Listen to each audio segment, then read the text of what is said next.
X in my name is not just a symbol or a target sign.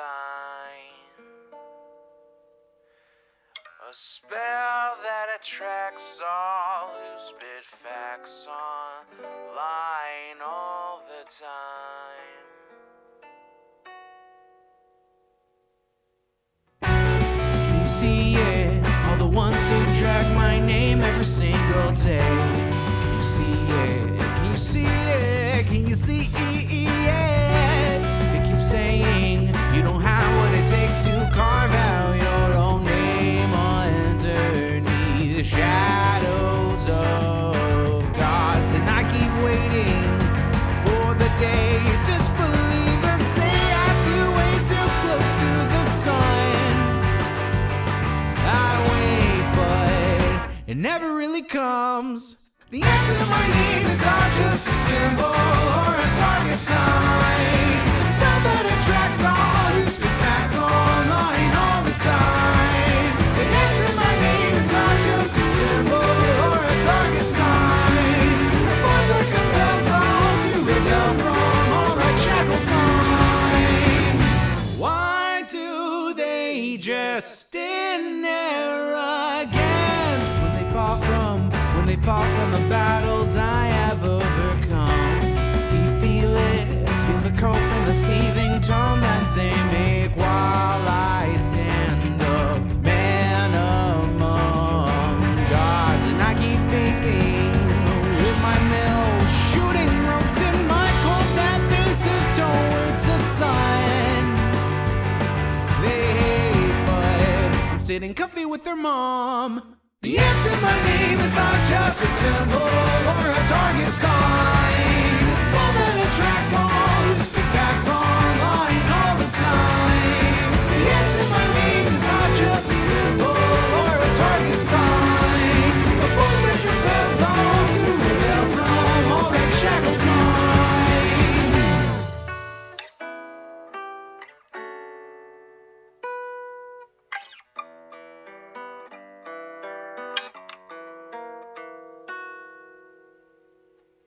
The X in my name is not just a symbol or a target sign. A spell that attracts all who speak facts online all the time. The X in my name is not just a symbol or a target sign. A force that compels all to rebel from all right shackled minds.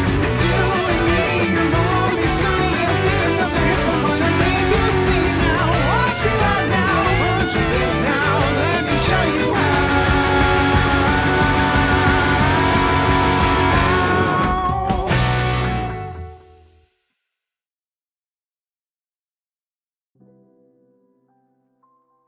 Good afternoon, everybody. It is so good to see all of you again. I apologize for not streaming the last few days like I promised to, but, well, yesterday my internet got knocked out by a local power outage. Thankfully, I wasn't affected by the power outage, but everybody else around me apparently was, and so didn't have internet pretty much most of the day yesterday, and the 2 days before it snowed, and I wanted to play in the snow, and there's still snow on the ground outside even still. It hasn't melted yet. I'm hoping we get some more soon, but we didn't really get a lot. It was just sort of a light dusting, but it was fun. I got to stand in the snow as it snowed. I got to walk around in it. There's not really enough to play in by any means, but I would love to be able to play in some snow. You know, just like become a child again and just roll around in some snow to fulfill that childhood aspect of my life I never got to have as a Florida man. I want to make a snow angel, goddammit. I want to make an igloo. I want to have a snowball fight. I want to make a snowman. I want to have a sword fight with icicles. I'd see people do that kind of shit in movies and TV shows as a kid, and I'd be like, oh, dude, I'm getting so scammed. Snow days. I never once, ever got a snow day when I was a kid. The closest I ever got was a hurricane day, where it was like, we gotta stay home to, like, batten down the hatches so we don't get our entire place just destroyed by a hurricane. Like, that's the closest to a snow day you'd get in Florida. I like snow, but it's negative 31 Celsius, negative 23.8 Fahrenheit right now. Yeah, it's like 17 degrees out today. What is it in Seattle? The temperature last night in Seattle was the coldest it's ever been in, like, decades. The coldest night in decades. So the weather right now is 25 degrees Fahrenheit, which is negative 4 Celsius. Not too bad. Like, negative 4 Celsius, or I guess in the 30s and high 20s Fahrenheit, not really that hard to withstand in a t-shirt and pants for, like, 5 minutes. Like, you can do 5 minutes in that before you're like, okay, I need to go in now. In a t-shirt and pants, or at least I can. I need to build up my ice resistance. I'm already working on it. Oh, you changed your name. Well, I will now know you as Wasteful Net. Oh, thank you, Wasteful Net, for the $5 donation. I really appreciate it. Very kind of you. Very based. Very poggers. Said, I had to work in the middle of a blizzard. Tried getting the day off, but my manager demanded me to come into work those 2 days, even though my vehicle barely works. I'm so sorry, Wasteful Net. I mean, people who've lived with snow their whole lives hate it, but, you know, I hope you all know I'm not trying to discredit your frustrations with snow when I talk about how excited I am for it. You have to understand, I've grown up my entire life in Florida. I finally live somewhere where it snows. I've seen snow, like, now 7 times in my life, counting, you know, the snow that's come the other day. I'm very excited about it. I don't hate snow. I hate driving in snow. I know what you mean. But, like, just generally, the snow brings stress for people who are used to dealing with snow, because they know the kind of shit you have to deal with in, you know, below freezing temperatures. Zan, I joined your Discord and there's no sex cult channel. My day is ruined. Yeah, the sex cult was never a thing, unfortunately. The funniest thing is that, like, in hindsight, the most common joke I get about the sex cult is, God damn it, you don't have a sex cult? Cringe. Christ. Sex was banned 2 years ago. In my chat, yes, you are all... I enforce asexuality and aromanticism on my chat strictly. You guys aren't allowed to be horny in my chat.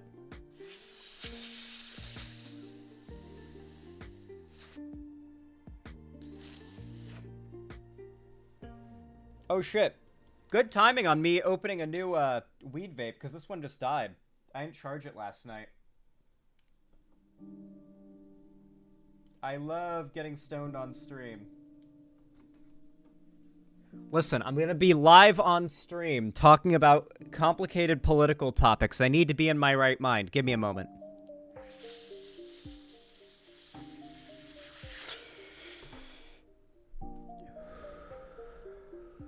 All right, I'm good. I'm now in my right mind. Hey, Zan, it's Hash. I'm on my new account to prove it's me. We talked about your segments this morning on Discord. Oh, yeah. Yeah, that's definitely you, then. That is definitely what we talked about this morning. Okay, Pog, here, let me mod you really fast, Hash.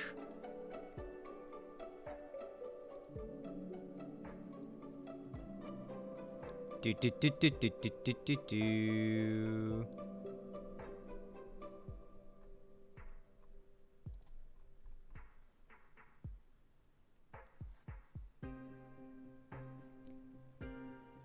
Yeesh. Okay, pretty sure legit. Pretty sure legit. I will give you chat admin. To be fair, chat admin doesn't really let you do anything destructive to the site or the chat, so it's not that big a deal if you aren't Hash and you do some crazy shit like ban everybody. Which vape is that? Mine is about to run out and I need a new one. This is a Microbar Lemonhead Sativa. Microbar Lemonhead Sativa. It's pretty good. The reason why I like these Microbar ones is I swear to God they last longer. I don't know if it's just placebo. My nose is already itching. Good start to the stream. I don't know if it's placebo or something, but I feel like these Microbar vapes last a lot longer. And And they're pretty strong, too. The strongest weed vapes I've ever had in Washington, which is where I've had the strongest weed vapes, are Fat Panda vapes. If you can get, like, the long bar ones that are, like, pink, green, and black camouflage texture, I guess that's the color scheme they go for them, they're called Fat Panda. Or maybe the company is Fat Panda, but I think they might go by a different name, but they're owned by Fat Panda. Trying to remember.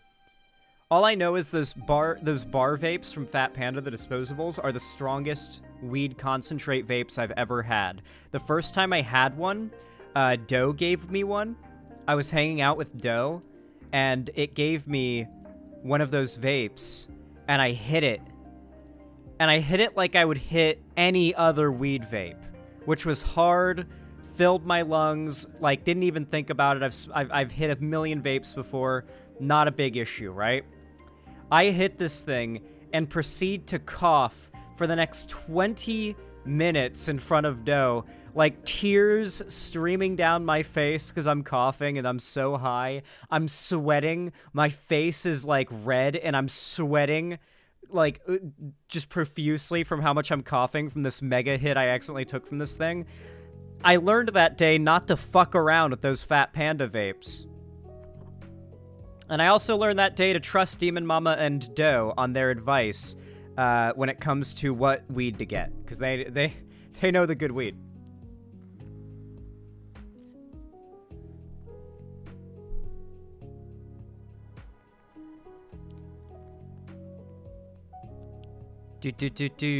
All right. God, so good to see all of you guys. Hi there, Transgal, Oculaire, or Hash, Ride the Rails, Nasdaq, Bazooka Horse, Transgal, again, I accidentally reread your name, I'm sorry. War Penguin 55, Drummer Boy 42, and Prancing Goldfish, as well as TSW Shadow Wolf, Canova Kingamon, Wasteful Net, Cryptid T, how are you? It's so good to see you guys. Astronaut Lad 172, hello. Adante Asai, good to see you. Hi there, hi there. I'm on that edible, man. Feel me? I hope you're enjoying it. I hope you like that edible. I hope it goes over well for you. I'm not really...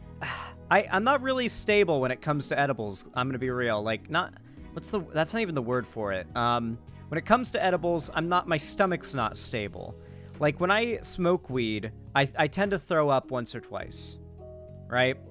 Once or twice, like I've thrown up when smoking weed, like, it's likely to happen. I don't like it, but that's why I don't smoke. I vape, right? I'm gonna throw up at least once, usually. When I vape, it's really rare that I vape enough weed to get high enough that I get nauseous and end up throwing up.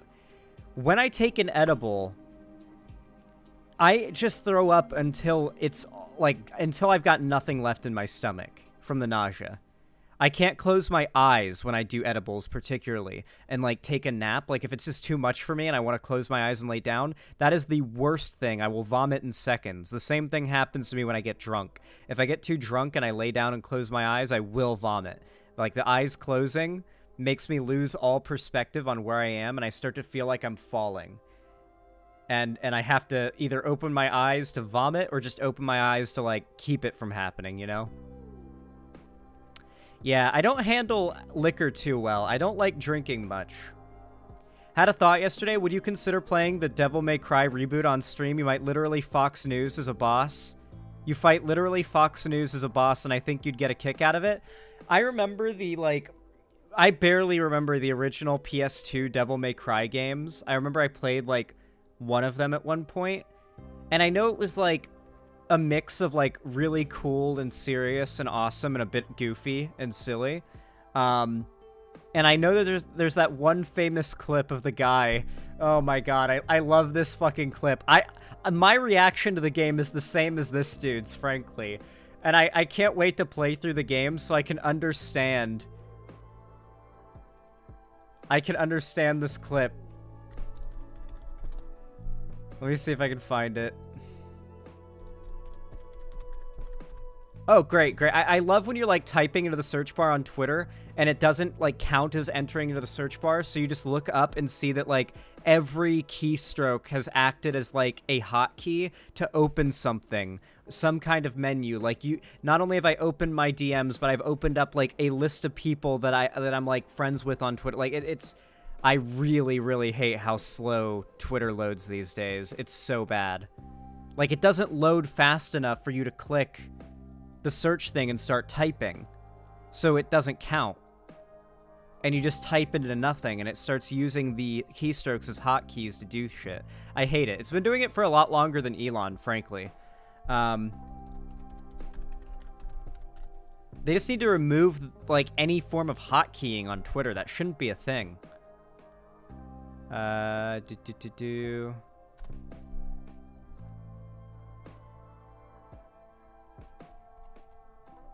Where is it? This meme is, like, viral as fuck on Twitter. I literally saw it right before I started stream. Don't fuck with me, Twitter. What are the chances I even liked the tweet? Wow, no, Twitter's actually fucking me here. That's crazy. Dude, I actually hate Twitter so much. It's such a worse website in every single way, shape, and form now. Like... Oh, I didn't like the tweet. I'll never see it again. That's what's so nice about Twitter now. Didn't like the tweet, you'll never see it again.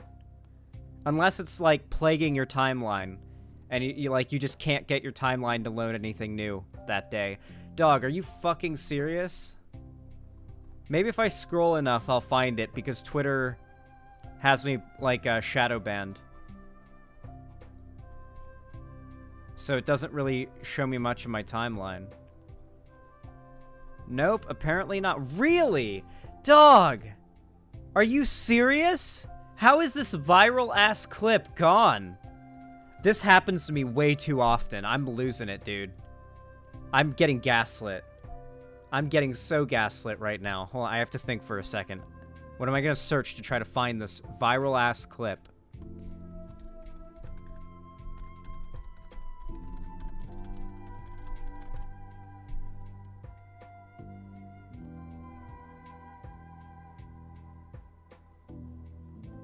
Here it is.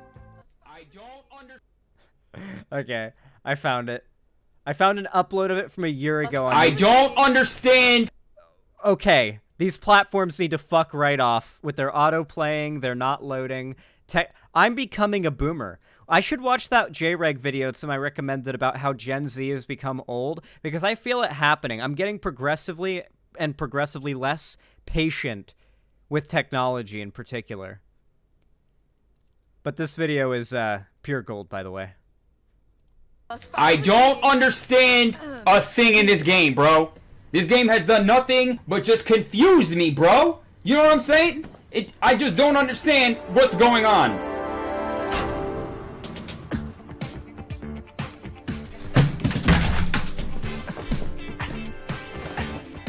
I don't understand it either. I've never played this game, but I understand that that's pretty much on brand for it.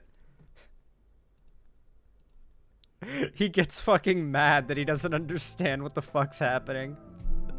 Linkers? PepperT21, thank you for the $5 donation. I really appreciate it. Very kind of you. Very based, very pog, says Devil May Cry referenced. And then a link. Oh shit. Patrick sings Bury the Light AI cover.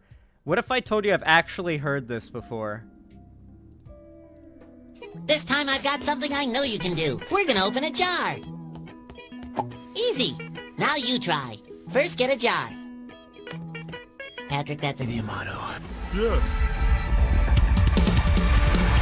I am this storm that is approaching, provoking black clouds in isolation.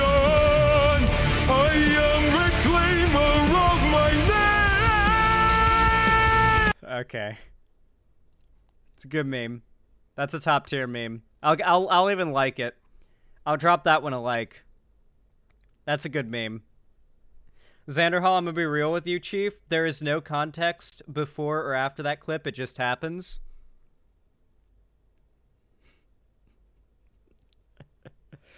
It just happens. Okay. Yeah, I can't. I definitely think I'll end up playing the Devil May Cry games on stream at some point, and just having pretty much that guy's reaction the whole time of what the fuck? What is happening? I don't understand. Is it supposed to not make sense, or are you just supposed to, like, accept that's how the characters are? Is it like the characters are like that, or the games are like that? That's the real question I have. Because it seems like he kind of warped reality to make that happen. It almost seems like a sort of Scott Pilgrim thing, where it's like, nah, in this world, people can just do that kind of shit, and it makes sense to them. And it's like, okay, I guess I'll just suspend disbelief hardcore for this one, then. Dante is kind of like that? Okay.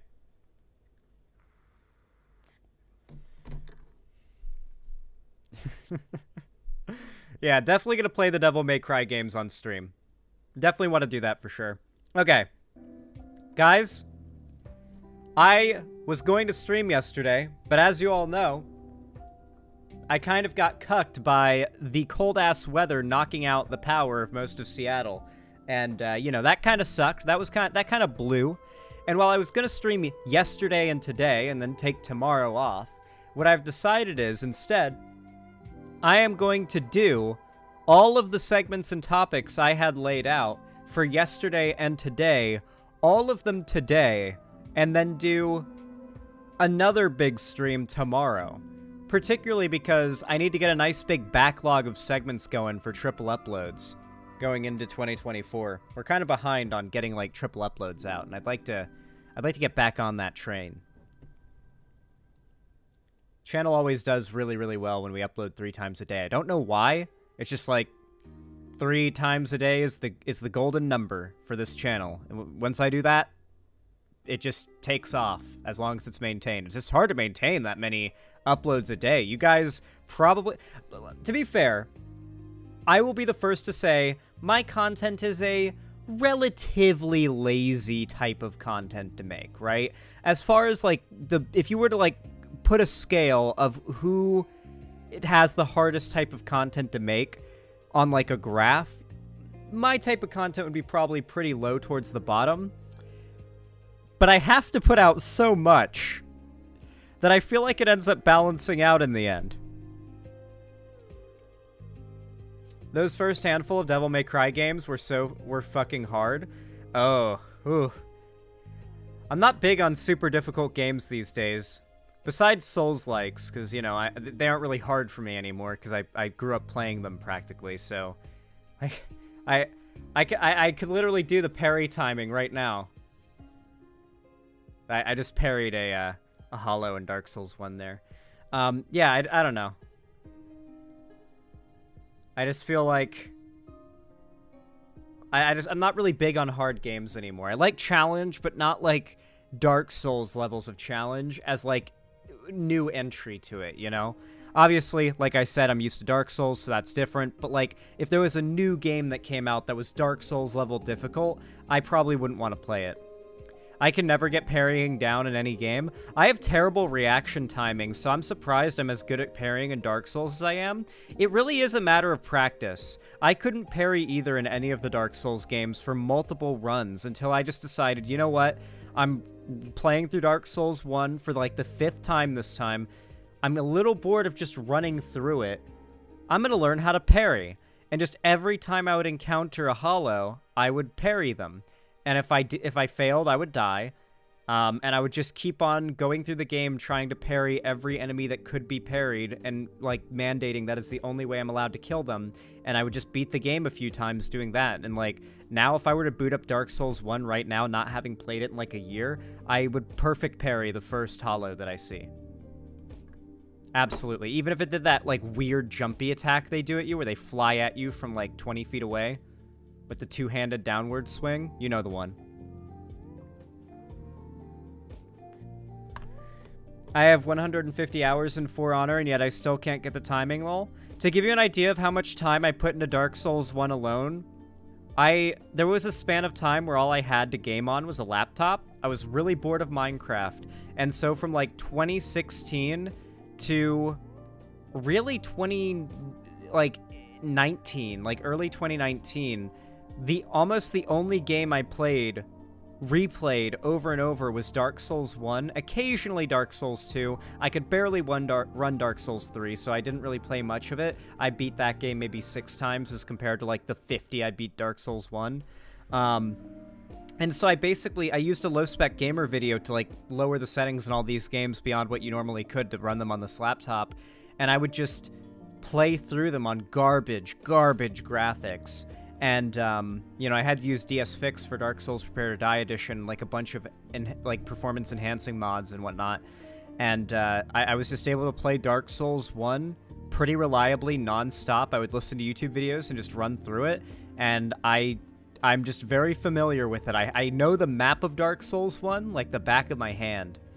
Do you know the Fear and Hunger Games? The second one has a trans character. The Fear and Hunger Games. That sounds like it's a parody of the Hunger Games, so like a game meant to like write off its popularity. I've never heard of it. Hey, Heavy Gretel, what's up? I hope you're having a good one. Hello, everybody. I hope I really hope you're enjoying your time here so far. I just remembered though. I've not drank any caffeine today whatsoever. I need to run and grab a monster. So please be patient for a second. I'm going to run upstairs and grab a Monster Energy. I'll be right back. It'll just be about 20 seconds at most. And then we're going to start our first segment because I need a sip of what we call Gamer Estus, okay? I'll be right back.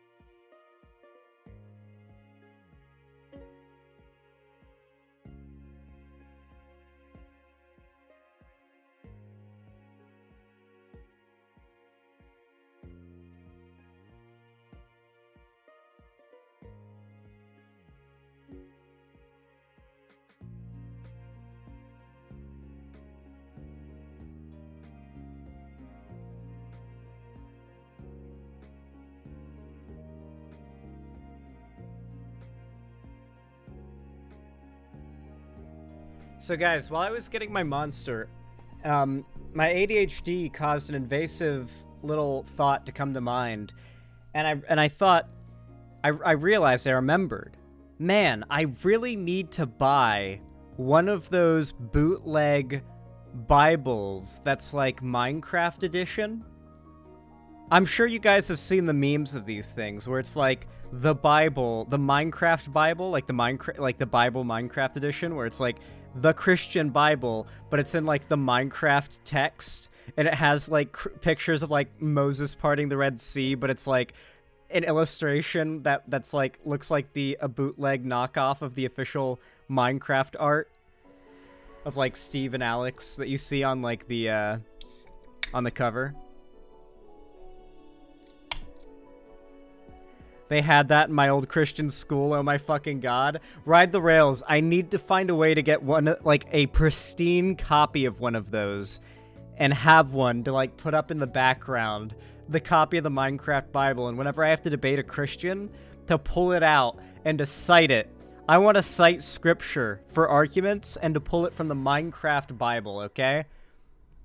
This is my newest Reddit atheist moment.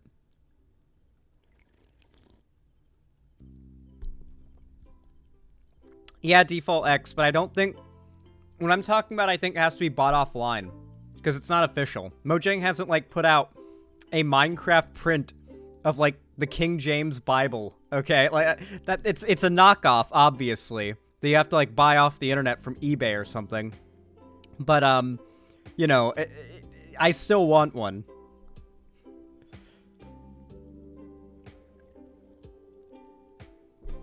Yeah, Moses was burning that bush. He was doing so indeed.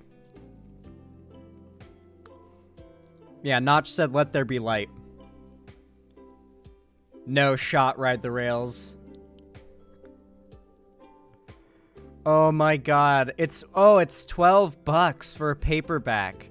Nah, can I get it hardcover?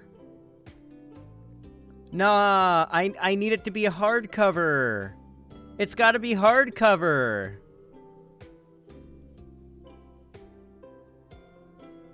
Oh, it's the New and Old Testament. Let's go.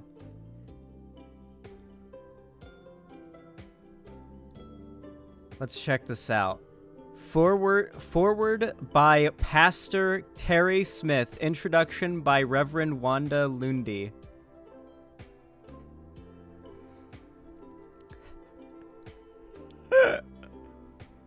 God.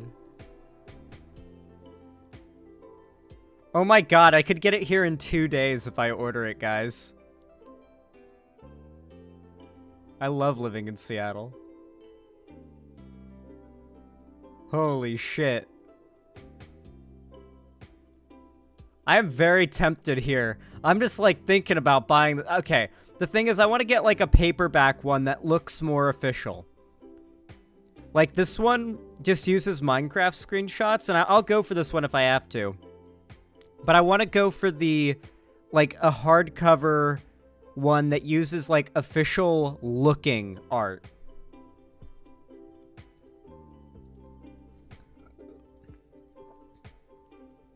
No shot, dude. Holy fuck. Oh, the hardcover box set. Thank you, Avalon of Babylon, for $26. Wow. Wow.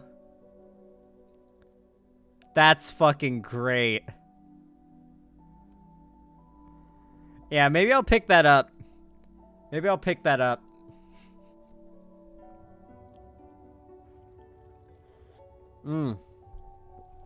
Damn, 2 in a year. You're on a roll so far, Delancer.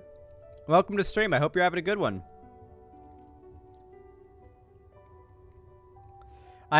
I used to have a Lego Bible that very explicitly recreated scenes from the Bible in fucking Lego. No, dog.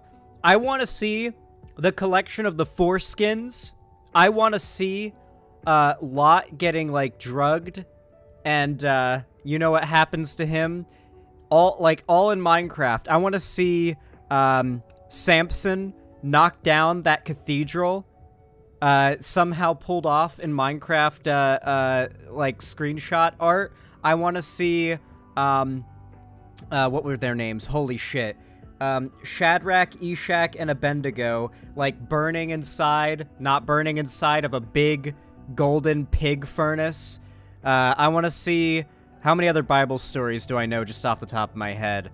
That are a little, that aren't, like, okay, anyway, like, yeah, you get the point. I want to see all that shit. I want to see all that shit transcribed to Minecraft Bible. Job getting his flesh-eating wounds. That sounds about right. Yeah, whenever... Yeah. The story of Job. Yeah, the guy who is the most loyal to God ever. And so God was like, I'm going to destroy this man's whole career. Yeah.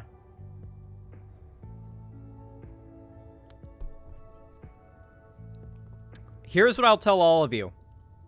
You know how we look at, like, the Greek pantheon? And we look at the Norse pantheon? And most other, like, defunct god pantheons that have happened? And we look at them and objectively say,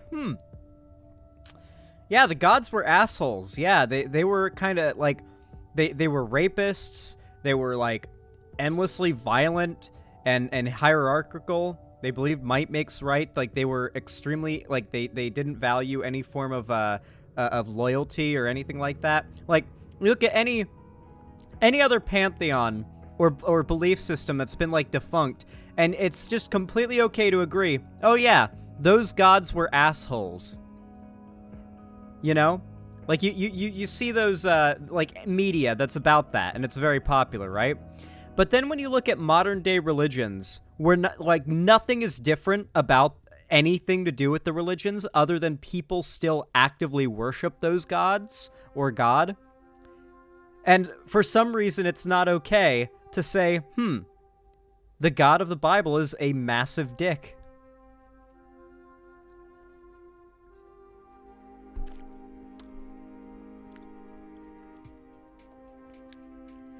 They got jealous of mortals being prettier than they were sometimes. Dude, yeah, Greek gods were the biggest of assholes. They would just curse people and make them ugly because they were too hot. Like, being a hot, like, well-to-do mortal guy in the Greek, like, pro-eras or whatever it was called. Or that might have been the thing that the Norse stuff is from. I don't even remember.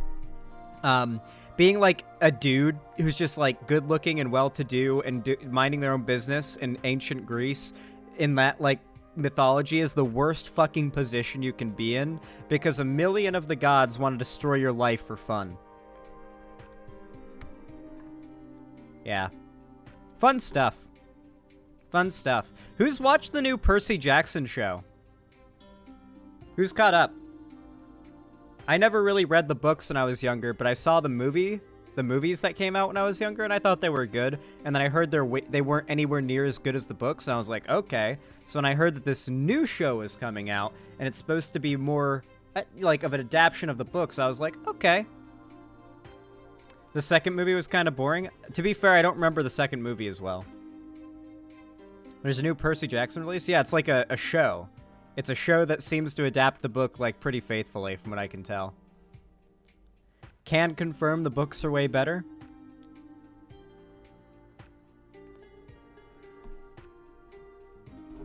Ooh. Why can't these things stand up on their own? These vapes are weird. The amount of inbreeding in the Greek/Roman mythology is almost comparable to that of the British Empire. Well, to be fair, a lot of the inbreeding that exists in the Bible and a lot of other, like, pantheons, religious shit, were probably put there by the okay. Go back far enough, the church and the, like, crown, like, very much together. You know, they work together. They back each other. You've seen Game of Thrones, right? You know that shit. It was not uncommon for the king to demand that certain changes be made to the local religious beliefs of the people, what the church says, what the religious scriptures say, etc., etc. So it makes me wonder how much of the incest in the Bible and in, like, other religious pantheons was just kind of put there by ruling figures to sort of divinely justify their incest they do to keep power in their bloodline. Doesn't that sound pretty plausible?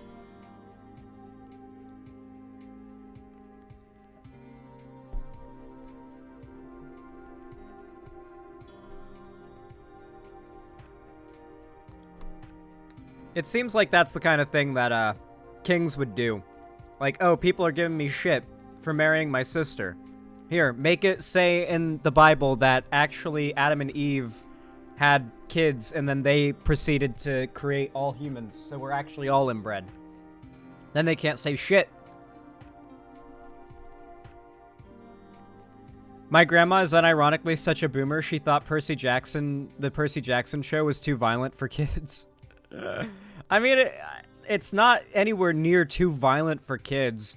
I'd say that they definitely tuned it up a bit from the, like, previous movies that existed back in the day. But, like, it's on Disney Plus. It's owned by Disney. It's not too violent for kids. What? Kratos isn't showing up. Listen, if Kratos shows up in the season finale of this show, your grandma might be onto something. I'll tell you, he needs to. He really needs to show up. They could really use him right now. The books were pretty violent, to be fair. Also, hey, bud. Yeah, to be fair, Balthazar, in the first episode, when Percy, like, breaks the horn off the Minotaur and, like, jabs it into its head, and it, like, evaporates into dust, I was like, did that happen in the book, or is that just for the show, because this is owned by Disney, and they can't just, like, have a Minotaur get impaled through the head, like, and just have it lay there dead afterwards? They can't just do that in a show for kids. Is that, like, from the books? Apparently not. Disney would try to buy God of War if they had the chance. Honestly, Disney does seem to be leaning a little bit more into being okay with having R-rated properties, which is good because they bought Deadpool. You know, you don't want Deadpool to get lowered down to PG-13 or it's not really Deadpool anymore, you know? It'd be really jarring if all of a sudden Deadpool can't say fuck more than once.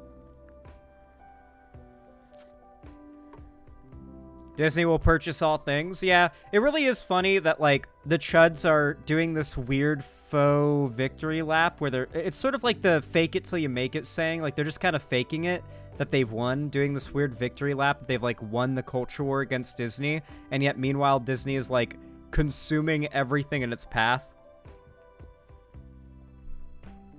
They're like, we won! And meanwhile, Disney is, like, continuing to be the globe-dominating empire and growing. I would have to go check the book. Give me a second. Let me go grab my copy. Hell yeah, Balth. We've got a scholar on call. Have you seen the Alien children's book, though? I don't know what you're talking about in reference to that. Disney will one day just be the state of Florida, lol. I actually think that would be better than what's going on now, to be honest. Like, the Villages is pretty much the worst case scenario for if that happened. It's basically like a big Disney resort in the way that it looks as a town that's like 99% white Trump supporters.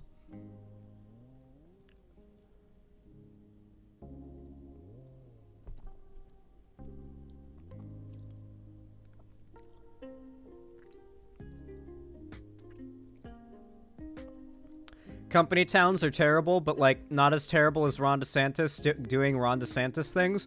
Dude, the guy who came before Ron DeSantis sucked dick, too, and I met him in real life. I feel like I have to retell this story every once in a while. My mom can probably live message me the article. Like the news article that came out with the picture of me at the science fair. Yeah, Dick Scott. Dick Scott. No, his name's Rick Scott. But basically back in 7th grade, maybe, I did the science fair for my school. And I guess that the school decided my science project merited consideration for like the county science fair like award. So I got up to that, and then they thought that my science project merited consideration for a state level run at the state science fair, and so I went and I did that. At this point, I was kind of like, by the time they said, "Oh, you should," okay, you're going. I was in the crowd, okay. I was sitting with my mom and my stepdad, and my science teacher from school at the county science fair, this is like the county one, was sitting, like, in front of us, in the row in front of us, like, right in front of me, and I could tell she had been trying the whole time to keep a secret, because I didn't know whether or not I was getting the, like, gonna be in the top 5 and I'd be able to go to state science fair.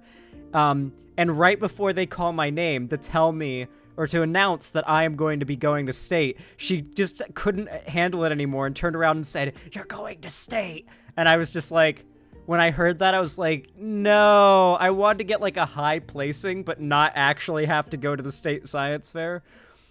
But I got, like, 3rd place or 4th place or something like that.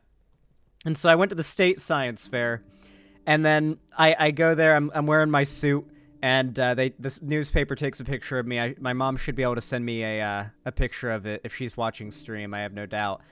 She's always got it on hand. She, like, resends it to me all the time as, like, a memory.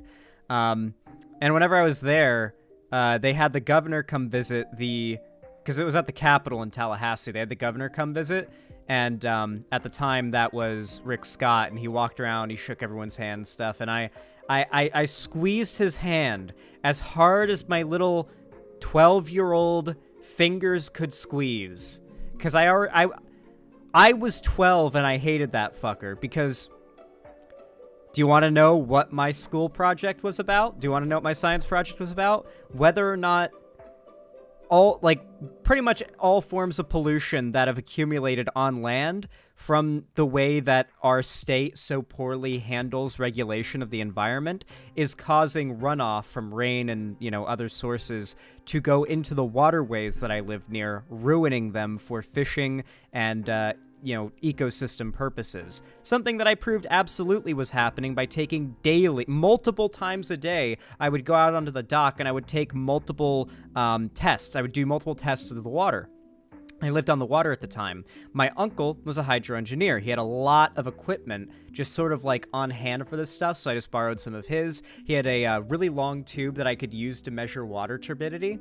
That's basically like how silty and unclear the water is, like how much clarity is there. So there was a whole, like a little string I could dip down to the bottom, and then once I could no longer see it, I would lift it to just the point where I could just barely see it, and then I would mark where the thing is on the side of the beaker, and that would be the water turbidity for the day. And sometimes it would be good enough that I'd have to actually dip it deep into the water and then mark it and then measure that. I would have to measure the temperature. I would measure the salinity. I would I measured the pH with pH strips. And so I had like a whole bunch of different tests that I ran on the water. And I would measure I would write whether it rained that day, how much it rained, like according to the National Weather Service online. And so I had this like whole thing going. So I had pretty much a science project there that definitively proved that the water in my like area was getting like progressively more and more fucking polluted and awful, over the years that Rick Scott had been governor. And I already didn't like him. I already didn't like that fucker when I was a kid. It's a funny story. But yeah, that's how I met the last governor of Florida. Oh, here I am. My mom sent me the article. Dog, I had blonde hair back then too. This was like when I had blonde hair from just swimming a lot and whatnot. And oh my gosh, I really wish I'd fixed my suit before they took this picture.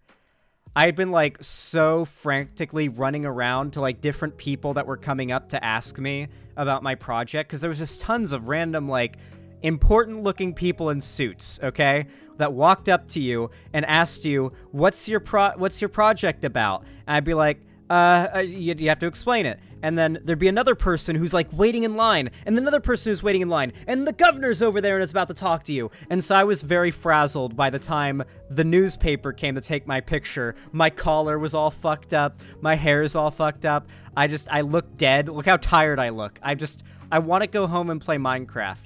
All I know is that at this moment, I was thinking about going home and playing the fossils and archaeology mod for Minecraft, because at that time, I was really into that mod. I really liked it. I was really into that mod in particular, and I wanted to play it more. And I was there in Tallahassee. Well, I guess it was in Lakeland is where they hosted it. I was there in fucking Lakeland, dog shit ass place in Florida. Yeah, I wasn't having fun, okay? I wasn't having fun, but it was still cool. It was still cool. It was fun. Like, in hindsight, it was fun. Doing it was not fun, if that makes sense.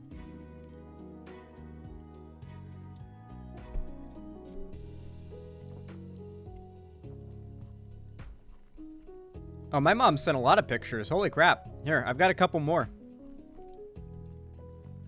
This is me at the county one. God, oh my gosh, look at what a baby face I am in this one. This is before my hair was blonde, too. This is me at the county one. This is the one that I won, like, 2nd or 3rd place at that got me 2 states. And this is me in a little suit. Look at me, I'm just a little guy. I'm just a little guy.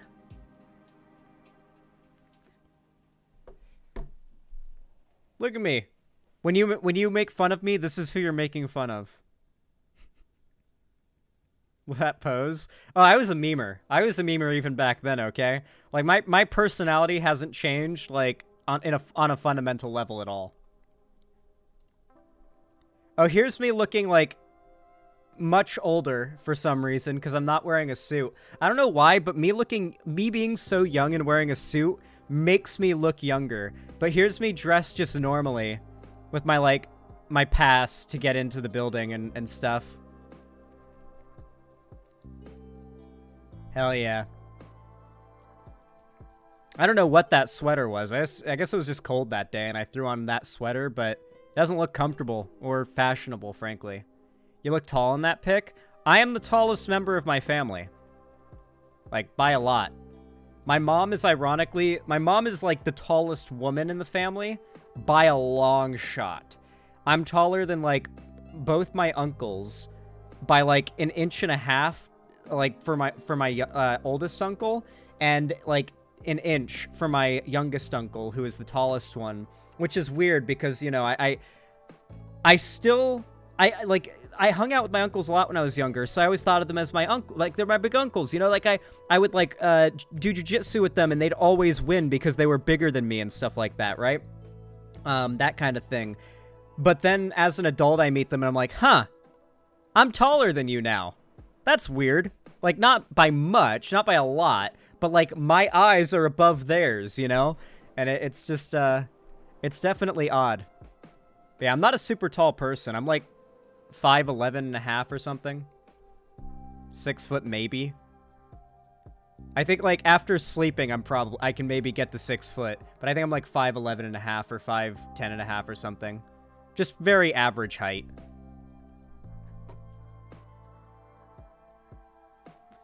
I don't very often measure my height because I don't really care about it, but I know that I bump my head more often than I would like to on things, but not as often as like really tall people do. So that's pretty much my metric. And another metric that I do for my height is I rarely meet women that are taller than me. Like, it's very rare that I meet women that are taller than me. But when I meet a woman who's taller than me, she's a giant. Like, taller than everybody. Taller than, like, tall dudes. Like, tall. That, like, giant woman tall, okay? And I know this because most recently, the last time I met a woman taller than me was at my local dispensary. Not my local one. That one that's, like, in my city. I went there, and there's this lady there who is, like, taller than me. And taller than all the men there, and every other man that goes into that building, and certainly every other woman, because she has a foot on me. She's like 6'9", maybe 6'10", no, more than that. She's like 6'10". She's almost 7 feet tall. She is a fucking giant, dude. When I meet women that are taller than me, it's because they are giants, and there's something about their DNA that has made them some kind of Captain America, or I guess Captain Carter, ass, like, superhuman, okay?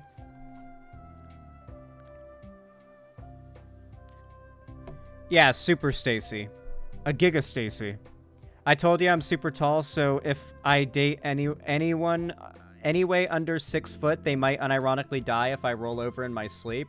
Yeah, that's definitely like a thing that tall people have to worry about if they date someone who's short. But yeah. In this picture, though, I don't really think I'm tall here. I think I'm just thin. I don't think I look that tall. I think I'm just thin. And so it makes me look tall in a photo. Like, you can see there's somebody, like, who seems to be bent over behind, and their shoulder level's just a bit below my shoulder level. So, like, this kid's probably a bit taller than me in this photo. But, yeah, I think it's just because I'm slender. I look taller than I am because I'm slender. A lot of height is proportion.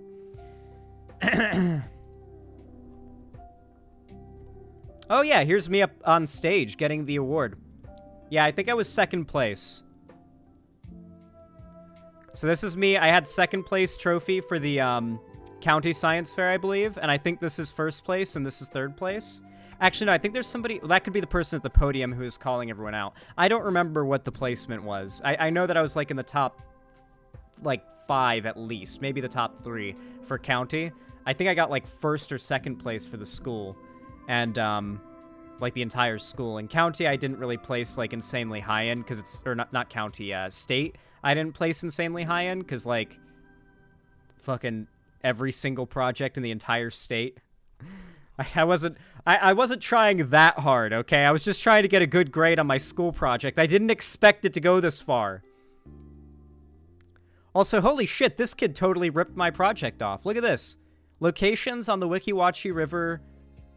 I don't know what the rest of this word. Presence and water quality.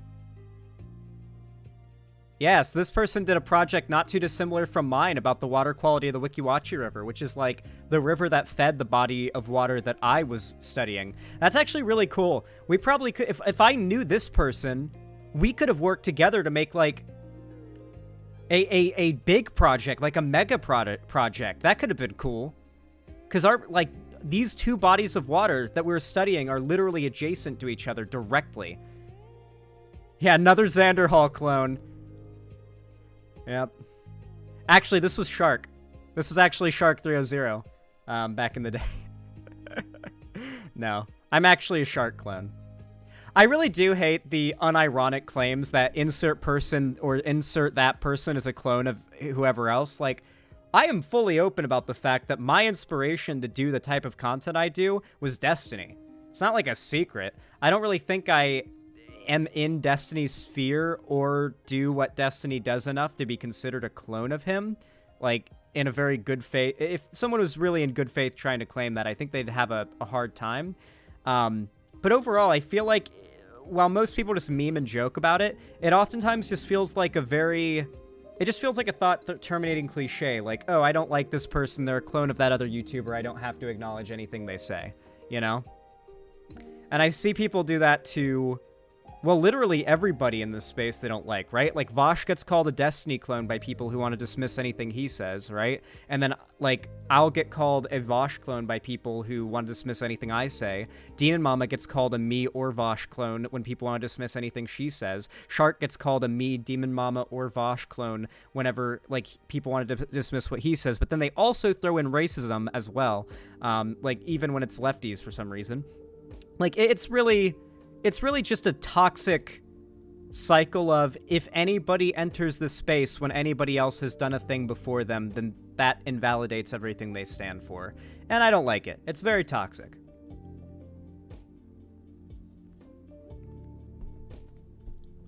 White Shark is a pretty good meme, though. The memes are good. The memes are fine, but there are people... The memes are making fun of people who believe that unironically and say it unironically. You gotta remember, those people exist.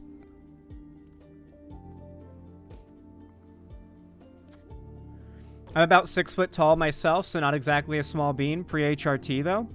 You might get shorter with taking hormones. It's happened. One thing that I will say is, decompressing your back makes you noticeably taller.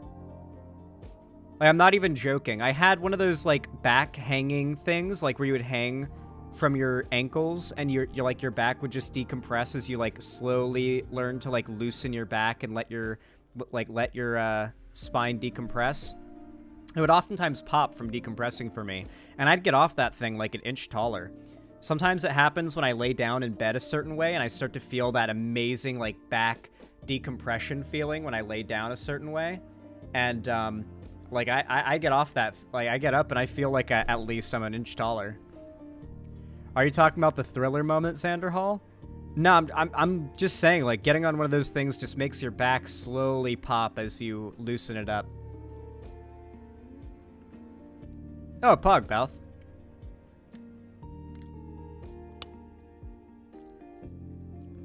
Not really. There was a study about that in UOM a couple decades ago. They even tried daily mechanical stretching with no conclusive results for changing back geometry. I feel like that's gotta be untrue, though, because don't we know, like, mathematically and factually that astronauts come down from the ISS like a half inch to an inch taller than they went up?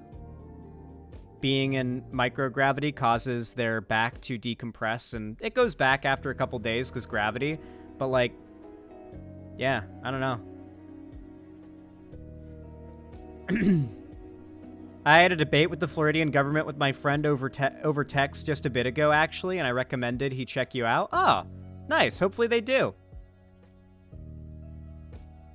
Getting pregnant makes you shorter. What?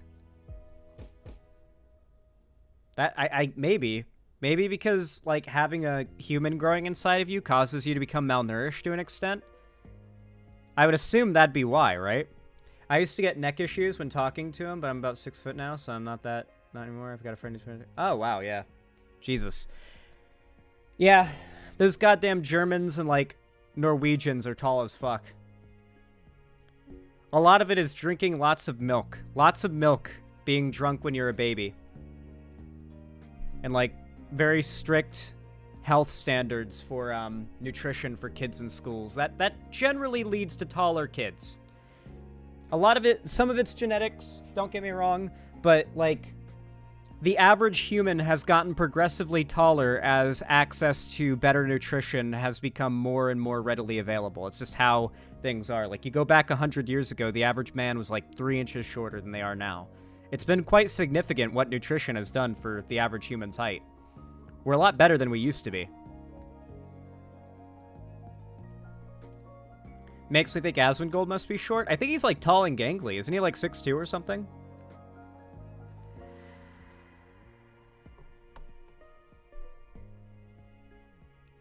My half-siblings family is Dutch, and I'm noticeably smaller in both height and build than them. I don't know what's going on with the rest of my family, but they're all very short. I just got really fucking lucky.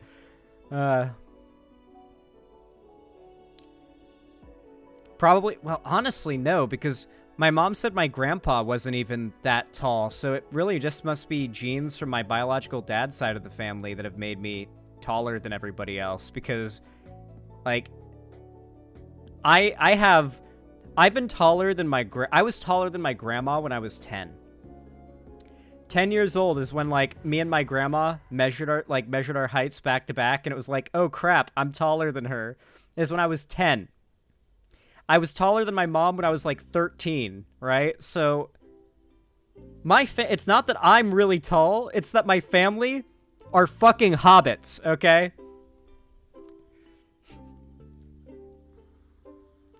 I'm the one, like, normal man height human. Everyone else is like an unironic hobbit. And of all things, I'm the one person in the family who wants to be a hobbit really badly. I would trade my entire life right now to live in a little hobbit hole in the Shire. I talked with Ethan more, and he was like, it's wild, you're a foot taller than me. Yeah, Ethan, I'm taller than Ethan, which was surprising. I don't know why, but I expected Ethan to be like, he's bigger than me, but he's not taller than me, which is, I don't know, it was just surprising.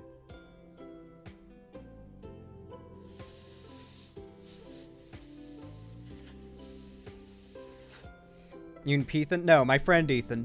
RK.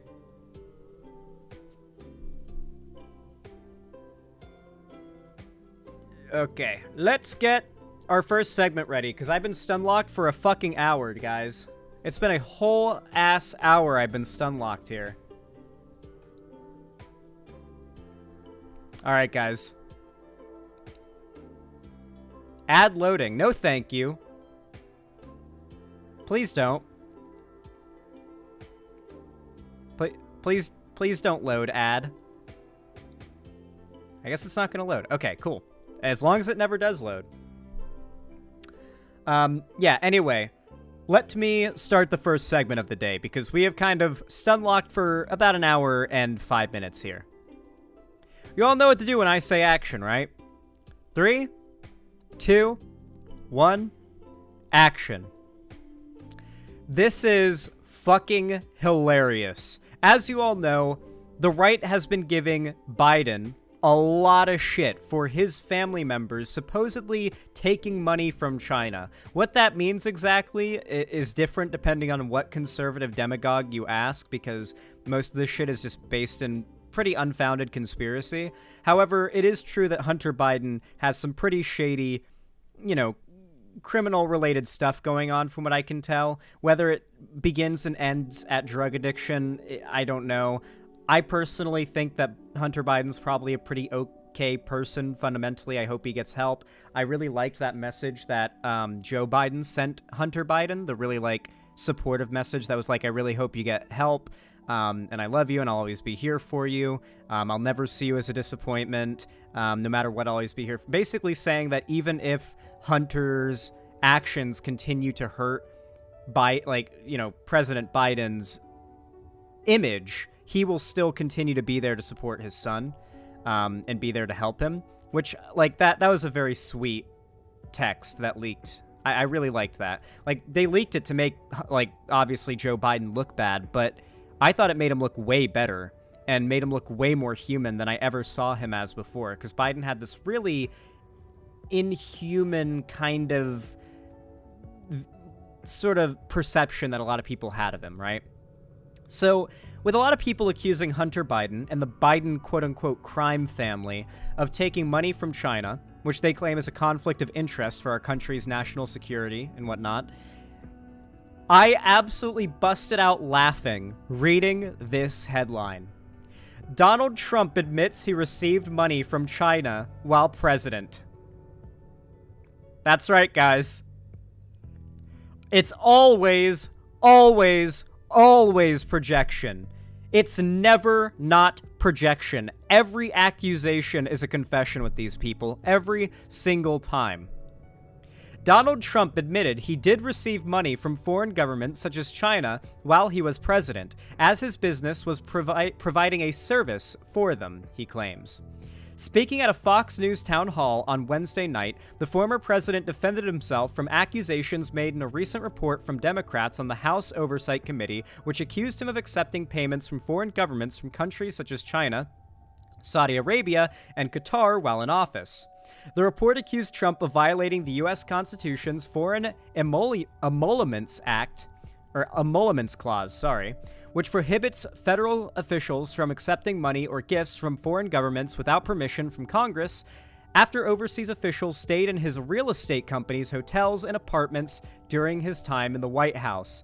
The January 4th report alleged that 4 businesses owned by Trump received around $7.8 million from 20 countries during his time in office, including at least $5.5 million from China during his first 2 years as president. The report was released amid House Republicans' attempt to impeach President Joe Biden over allegations he benefited from his son Hunter Biden's foreign dealings while in office, despite no evidence to back up the claims. It is always projection. Every time. They have spent years calling Biden and his entire family the Biden crime family and claiming Hunter Biden is dealing with China and that somehow Joe Biden is benefiting from that through China.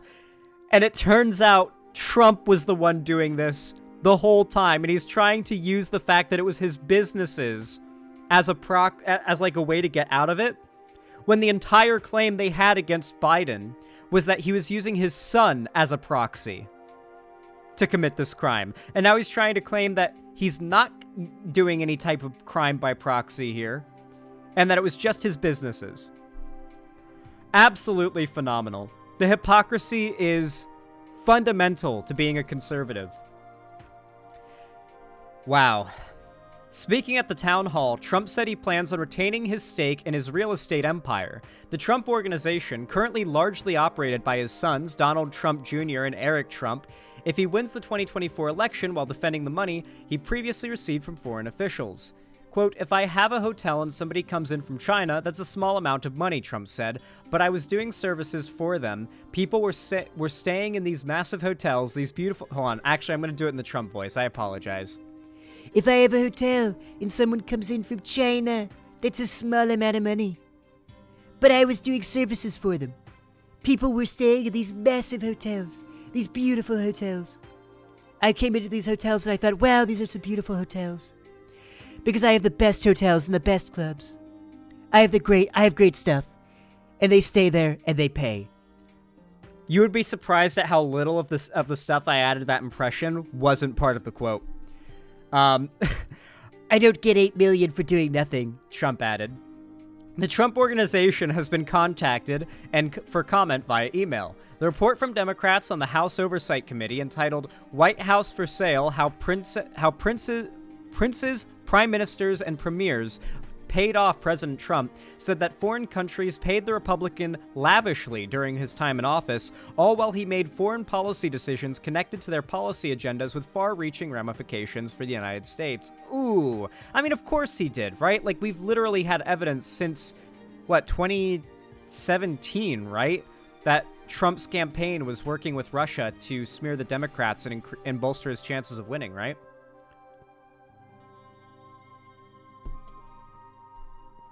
Several of Trump's constituents went to federal prison for it.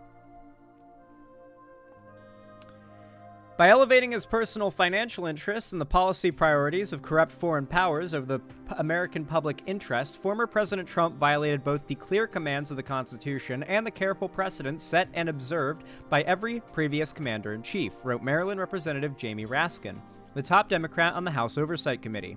Eric Trump, executive vice president of the Trump Organization, dismissed the report's findings as a joke and said that all the company's profits from its businesses with foreign governments were voluntarily donated to the United States Treasury. Well, we'll have to see what comes of that. I wonder if there'll be any criminal charges, leveraged over this, considering that the right has been arguing that Biden and his son should be sent to prison for the suspicion they have, their conspiracy they have, that somehow Joe Biden is benefiting from a made-up business dealing with China, which I will consider made up until there is evidence that it exists. I need to be very clear to you all.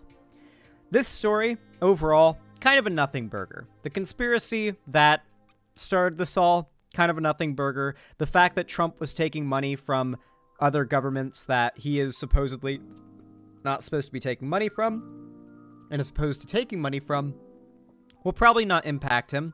I don't think he's going to face any actual consequences for this, to be honest with you all. I'm curious what you guys think, because frankly, I've never really seen what happens when a president does something like that, and they do take legal action, or if, it's mandated or something. But I genuinely think he's just not going to have any consequences for this. I have a feeling a lot more presidents than just Trump have done exactly what Trump has done, and I imagine there was never any real consequences for it, at least not for most of them. And Donald Trump, he's Teflon Don. He gets away with all this stuff.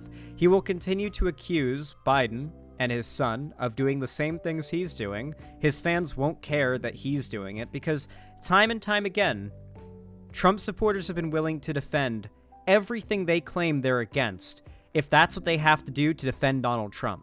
Because Donald Trump doesn't back down, apologize, or walk things back. When he does something bad, he stands his ground on it and defends it. So if Donald Trump does something that's against the morals of his supporters, most of his supporters don't see that and think, oh, I don't like what Trump did there. They see that and they think, oh, I have to change my opinion on whether that thing is bad or wrong to do because, I have to defend Trump. And sometimes they'll just defend Trump anyway and live with the hypocrisy because they don't really care.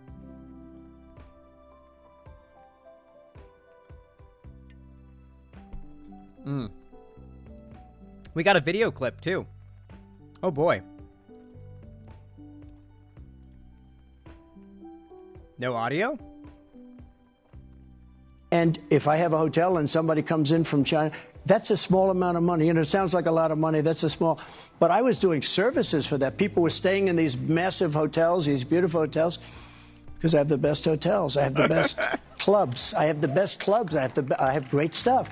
And they stay there and they pay. I don't get $8 million for doing nothing. He can't shut the fuck up. He can't shut the fuck up. He can't. He can't keep his mouth shut and not say things that incriminate him. It's extraordinary. Absolutely amazing. Yeah, this is a great story. This is a fantastic story. Just another shining, glowing, undeniable example of conservative and particularly Republican hypocrisy just sitting there on display. Another one out of thousands that we'll all forget about and move on to the next thing conservatives are hypocritically freaking out over, defending or attacking, whatever it ends up being next, because they throw so much bullshit into the wind, you can't remember the last 5 stupid things that they've claimed and gotten destroyed on in the, culture war and in the court of public opinion in the past, because they just keep things coming, right? How many of you guys forgot Donald Trump said that his supporters would continue to vote for him if he murdered somebody in the middle of the street? He did that back in 2016. He's just done so much more insane shit. No one remembers that anymore. once you pile on enough crazy shit, no one remembers that one crazy thing you said 10 crazy things ago.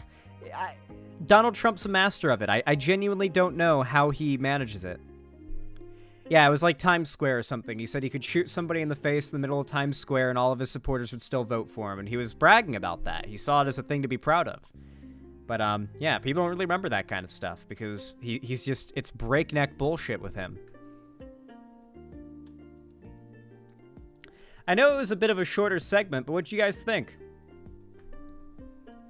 Literally Homelander, true. What do you guys think? I think that segment came out pretty good. It's like Kanye, he just says wild shit and no one notices. Yeah, well, it's less that no one notices, it's more that, like, people just can't keep up, right?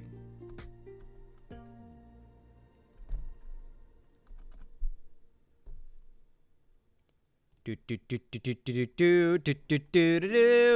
to get the next segment ready.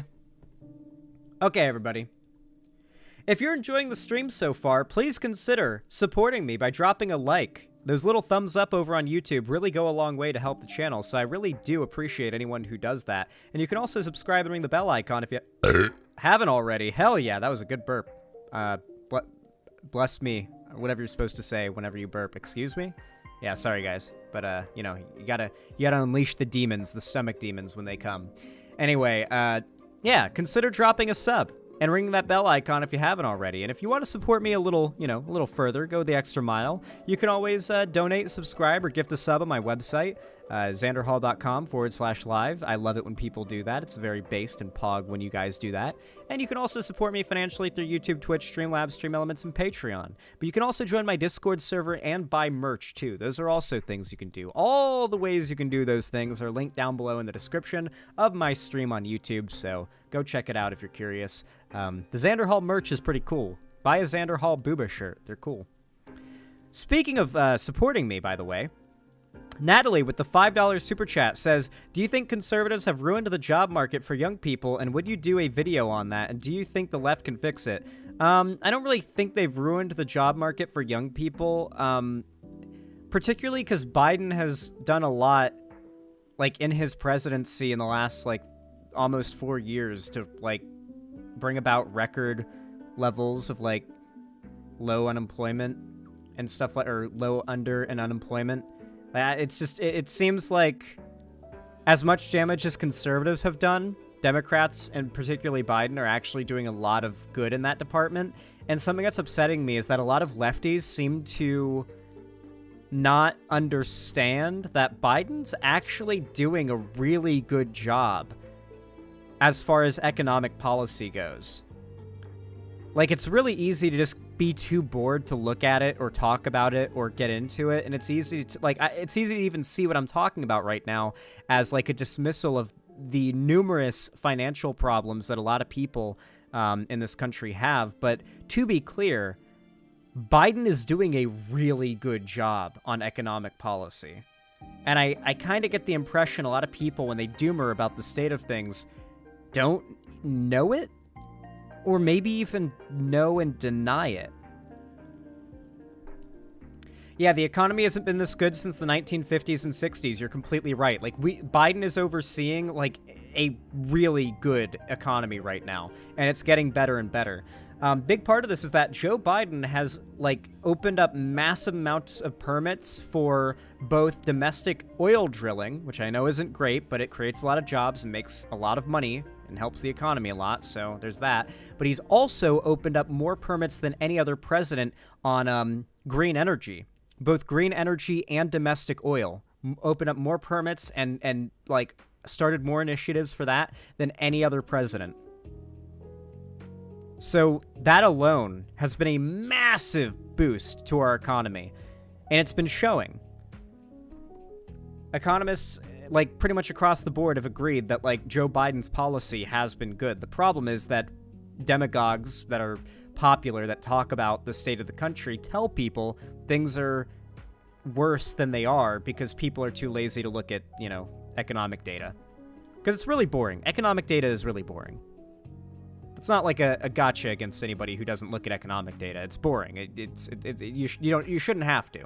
It's just I'm letting you know that there are a lot of people out there that have a vested interest in convincing you that the leadership of the country as we speak is worse than it really is. I'm not saying it's not bad, but it's the best it has literally ever been ever as far as the executive branch.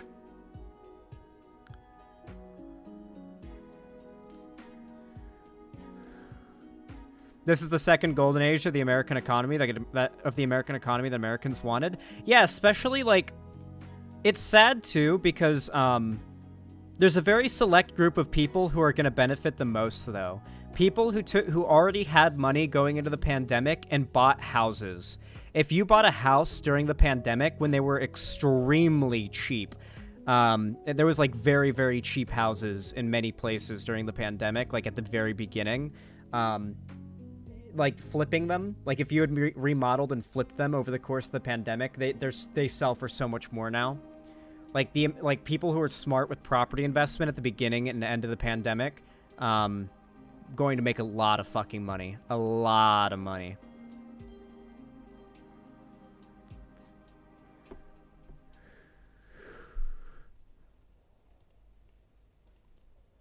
Heavy Gretel, thank you for the tier 1 gift sub to Drummer Boy 42. I really appreciate that. Thank you for the $5. Says doo-doo fart, heart. Thank you. And it rhymed. Hell yeah. Doo-doo fart. Thank you so much. Here, let me update the dono goal really quick so that we can start our next segment, huh?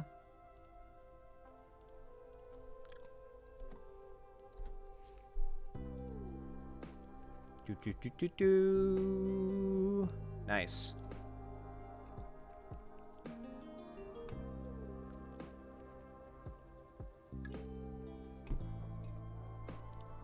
I gotta play some more Lego Fortnite tonight so I can unlock Peter. Gotta get more of those Battle Pass levels. Those Battle Pass stars so I can unlock Peter. I'm just a few pages away from him. A few more hours of Fortnite Lego and I should be able to unlock him. Getting close. I will have Peter. I will obtain Peter, guys. I'm not gonna pay to just skip all the Battle Pass tiers.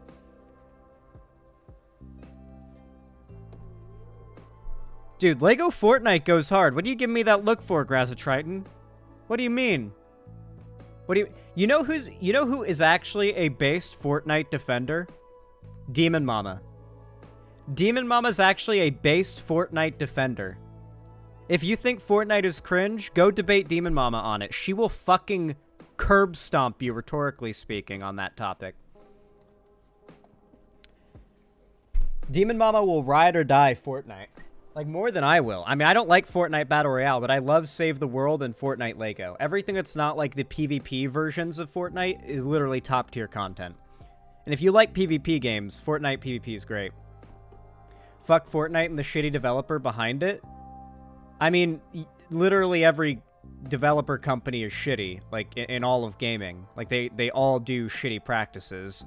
But as far as, like, being developers, like, the updates are numerous and content-filled and, like, game-changing constantly. They're putting out new games, like, daily, almost. Like, they've empowered, creator-generated content in a way that very few games nowadays do. Like, it's really hard to say that the developers themselves are shitty at making the game, unless what I assume you mean is that the developer is shitty, like, morally. And that's every developer, every big company. So unless you're just playing indie games that you've vetted the people behind, then you're probably supporting a lot of shitty companies, my friend. Not the company, the specific developer behind it. It's very anti-Linux, baked into its code. Bakes it into his code. You know that Fortnite has, like, hundreds and thousands and thousands of people working on it, right? And there's people who work at Epic Games whose job is to make one skin per year. Because the amount of money that Epic Games makes off of one skin is so astronomical. Like, yeah. Yeah, it's a massive... Are you talking about the guy who made Unreal Engine? So are you upset about Unreal? You're upset about the, like, guy who is behind Unreal Engine? No? Are you talking about Donald Mustard? The guy who's, like, well, that was the CEO of... He stepped down, right? He was the old CEO I don't know what you're referring to. All I know is I don't use Linux, but I might use Linux one day if Windows 11 doesn't get better. From what I've heard, Windows 11 is pretty shitty, and Windows 10 will eventually not be stable and not be secure. Like, I would use Windows 7, which is what I grew up on, if it weren't for the fact that it's extremely insecure and, like, very easy to get your shit, like, breached, right? You really don't want to be on an old version of Windows if you can help it. So, if Windows 11 doesn't stop being shit, I might move to Linux. I've heard a lot of good things about it. I heard it's better for gaming nowadays than it used to be, so I've considered it. But I'm gonna watch Windows 11 and see what happens with that. I've heard some bad things about Windows 11, but that was the same case for Windows 10, and then they made that better. So if they can pull a Windows 10 for Windows 11, then I'll switch to it when I build my new PC. Which I really need to build a new PC like this year. My current PC is chugging.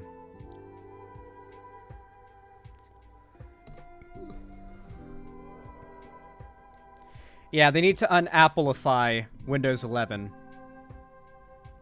Unrelated, but I just did a debate with TERFs and self-hating trans people on TikTok. I'm stressed as fuck. Well, welcome, Cigaretto. I'm sorry you had to do that. I would recommend that if doing those arguments stresses you out a lot, you should probably not do it too often. Is his last name really Mustard? Yeah, the CEO of Epic Games used to be this guy named Donald Mustard. And yeah, his last name's Mustard. I just find Battle Royale shooters boring after a while, and I get so annoyed with how predominant it became, so I have a dwarf-like grumbling over Fortnite. No, I get what you mean, Grazatriton. Like, Battle Royales have, for me, one very fundamental flaw, and it's the fact that, assuming you're playing solo, you have a 1% chance of winning, assuming that you are equally as good as everybody else in the lobby, which is never the case. There's always, like, 4 or 5 absolute asshole destroyers in that lobby that are going to drop, like, a 40-kill game, and you're going to be one of those kills. You're just going to get farmed. You're going to be a number on their little board under their map. That's your destiny for this match, and it was determined the second you clicked play. Like, that being the case for Fortnite so often makes me not enjoy Battle Royale, but I really like all the other game modes. Like, Fortnite Save the World, top tier. Fortnite Lego, top tier. Yeah, I don't want them to keep making new Windows versions. I just want them to keep updating Windows 10. That's what was supposed to happen. It was just supposed to be Windows 10, and we would just have Windows 10, and they would update it, and we'd have Windows 10 forever, and we were at a nice, even, solid number, a satisfying number, Windows 10. Just make it Windows X even. Call it Windows X, because like that's also the Roman numeral for 10. You know, you could just rip that from Elon. It would actually work in this case. And it wouldn't be stupid. And we would just have Windows X, and that would be it forever, and we would never have to get a new version of Windows. Fuck off, Microsoft. Zan, random thing, but is that a Focusrite Scarlett audio interface? You're goddamn right it is. Yeah. This is a Shure SM7B plugged into a Scarlett 2i2 Focusrite, whatever the fuck you called it. The standard streamer audio setup, you see. Okay.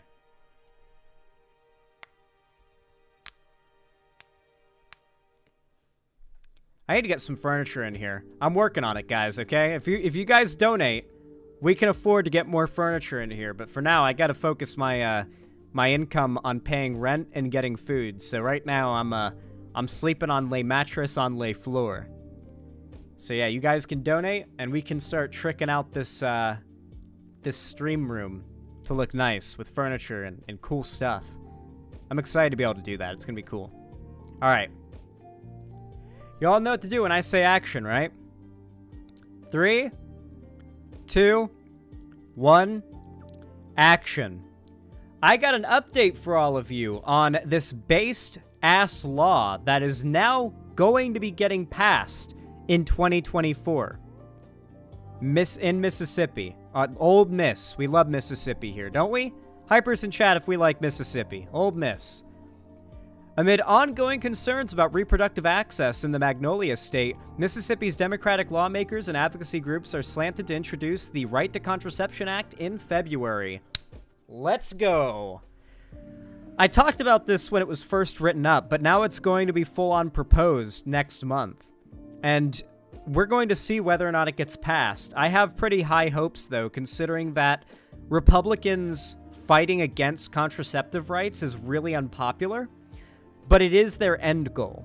They have actively stated in numerous of their, briefings about what they want to focus on as a point of attack, as a target going forward in Project 2025 and into 2024 for the election. Contraceptive rights is one of them. They want to destroy them in red states, in particular, in the same way that they've been destroying abortion rights in those states. And so, while they can't outright state it, because most Americans are very opposed to that, even most Americans who vote Republican, it is still the plan. And they're kind of losing, because they can't actually fight against the left's now preemptive moves to codify reproductive rights without letting the game become apparent that they're trying to attack reproductive rights. Because right now, their method is to try to claim the Democrats are trying to codify reproductive rights into law sort of needlessly. But if the Republicans try to fight them on this legally, then, well, they aren't doing it needlessly. Clearly, the Republicans are against it and want to take away reproductive rights. They won't be able to claim that the Democrats are doing this needlessly anymore. State Representative Zacchaeus Summers, a Democrat from Jackson, said the new Right to Contraceptive Act is about protecting Mississippians, I love that, Mississippians, freedom to determine the kind of future they want for their lives. It would codify their right to be able to access contraception. Family planning is a really big deal when it comes to the ability to grow generational wealth as well, by the way.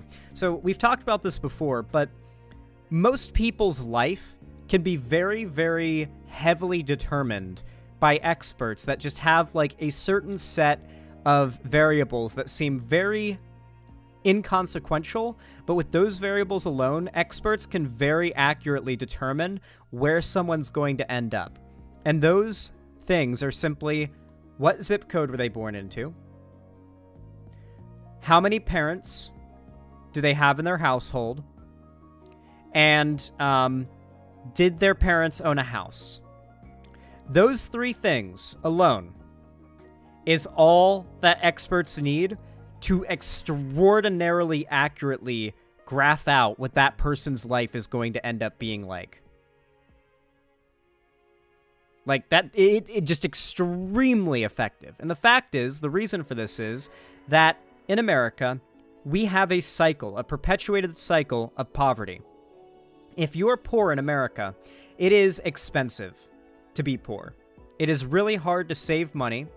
It is very hard to do the things that are necessary to no longer be poor, because a lot of the things that... So, for example, let's say you want to go to college and try to get your education, like a higher education, to try to get a better job so you're not making such little money. Well, how are you going to balance going to school and working the job you currently have to keep food on your table? How do you do that? Many can't. For a lot of people, it's literally easier or even only possible to just get a second part-time job to help make a little extra money. And that's what a lot of Americans do.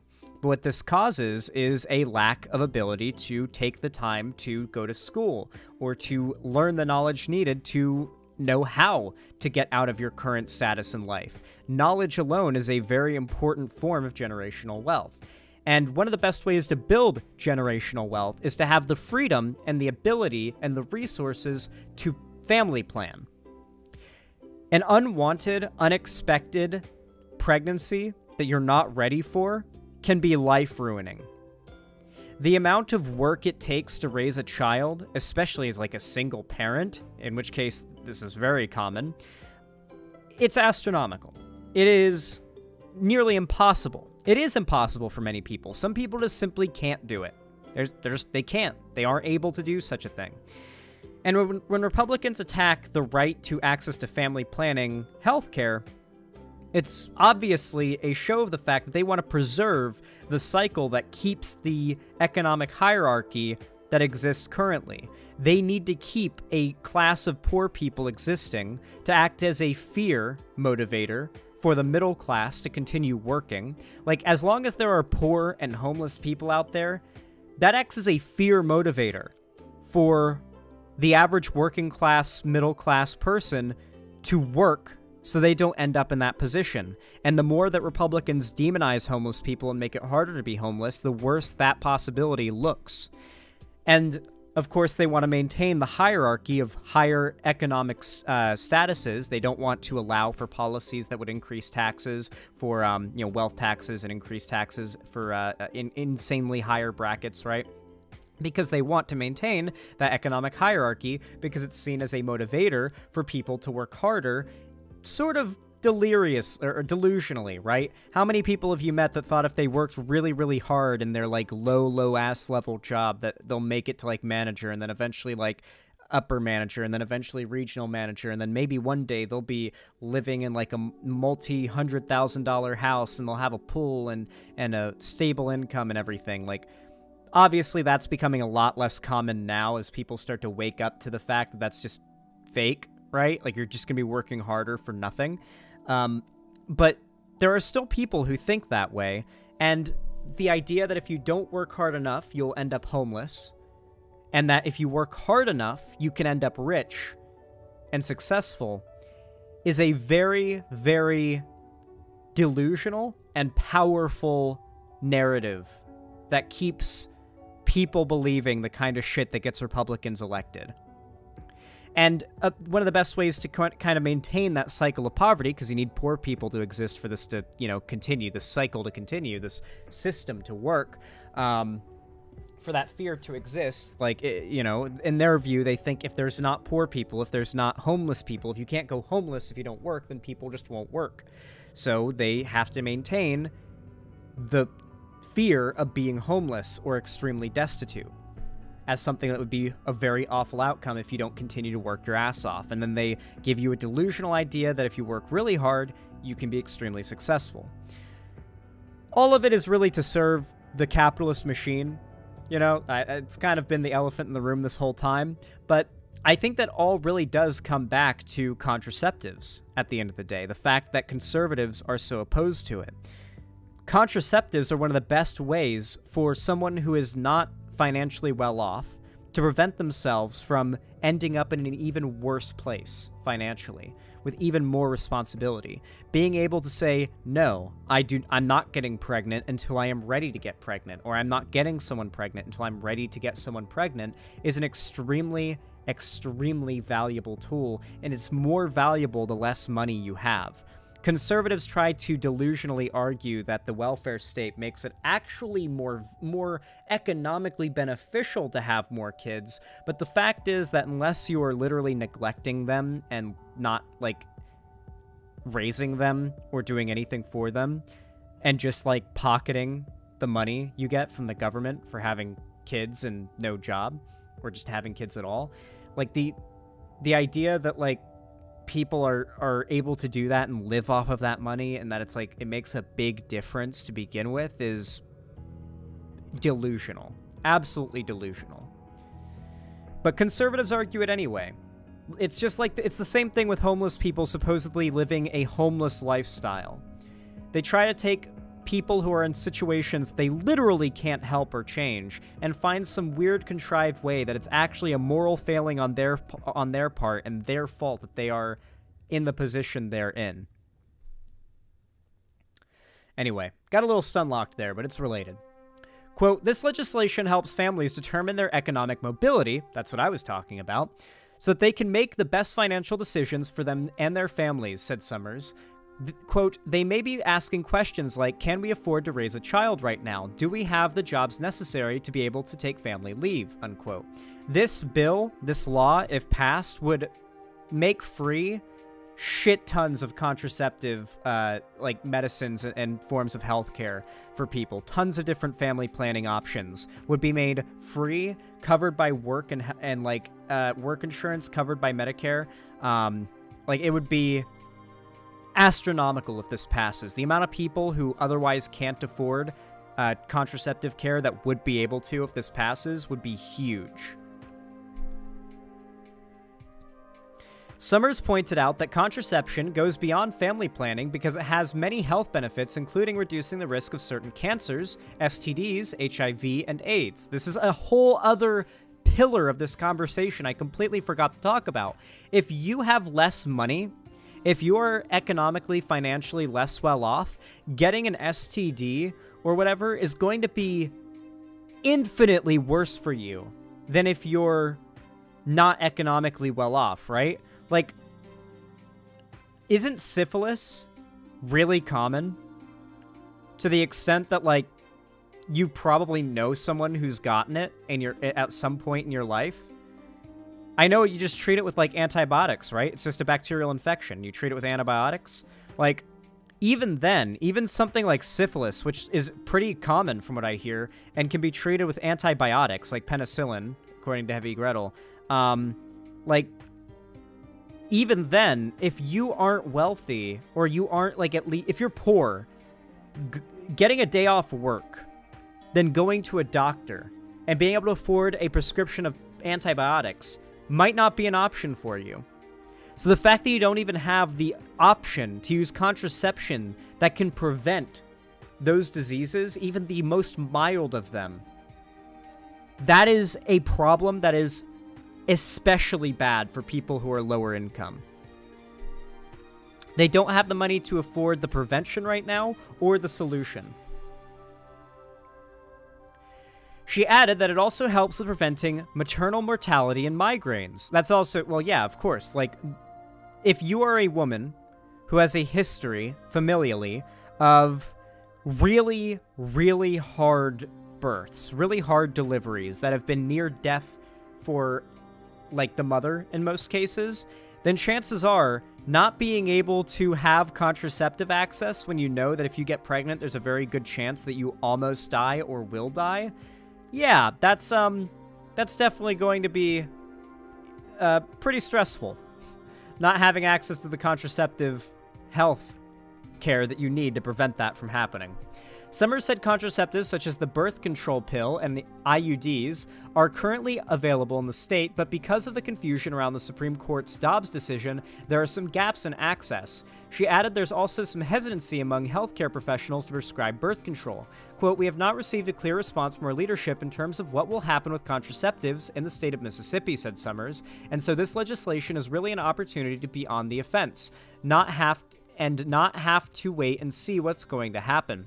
So even though in Mississippi, contraceptive rights are not necessarily banned or destroyed as we're speaking, doctors and many medical professionals are already just too scared to prescribe them or offer them because the Republican messaging about whether or not they will be criminally tried for doing so has been so vague and unclear that medical professionals are just scared to even come close to it. So functionally right now, through much of Mississippi and a lot of these red states, a lot of contraceptives, as far as whether or not you can get them or the services from doctors, are functionally banned because they're just scared.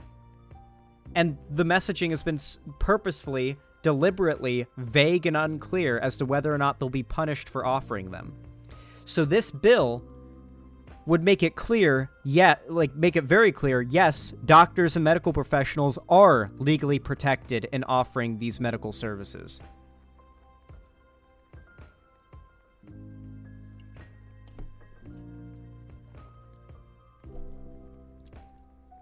Here's the last line. She added that in order to move the law through the committee process and onto the floor for a vote, it is critical that Mississippians work with the state legislators who serve on the committee to which the bill is being referred. Let me see. Let me check this. Apparently Summers said that other states have the intent or already have introduced legislation similar to this. Let's check it out. AmericansForContraception.org. Here's how we were fighting back in 2023. The right to contraception is not guaranteed. While most people aren't paying attention, legislators in multiple states have introduced bills that threaten the right to basic contraception like IUDs. Nevada's governor vetoed a bipartisan bill that would have protected the right to contraception with no explanation. But some lawmakers are stepping up, working on bills that would protect the right to contraception before it can be taken away. Here's a look at what's in progress. In North Carolina, state senators introduced the Right to Use Contraception Act, which is just 4 sentences, as simple as it gets. Legislators are working to force a vote on it and show their constituents where they stand on this issue. In Wisconsin and Arizona, lawmakers introduced their own statewide Right to Contraceptive Act, which would protect and reserve the right to contraception, including condoms, the pill, and IUDs. Representative Kathy Manning and Senator Ed Markey reintroduced the Right to Contraception Act this summer, setting the stage for a nationwide bill to codify the right to contraception in federal law.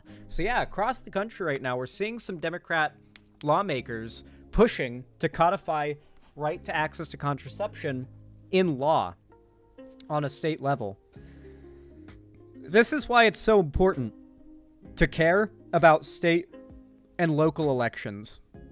I know it's easy to just only care about the presidential election, to think that's all that matters because that's really all the Republicans seem to care about more often than not, but the local elections really matter. They really, really do.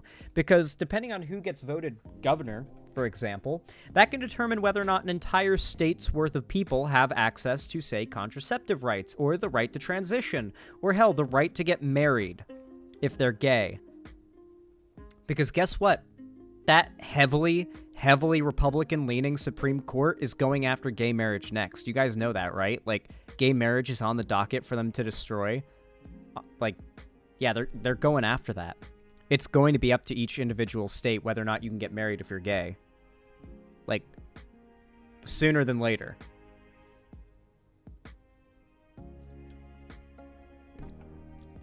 Nice, Ethan. My main point here is, Republicans on the electoral stage are monsters. They aren't honest about what they want to do, and even when they are honest about what they want to do, they aren't honest about why they want to do it. And one of the things they aren't even honest about wanting to do is destroying your right to access contraception and family planning services. Obviously, they're against abortion, but they're against everything else that is in that ballpark.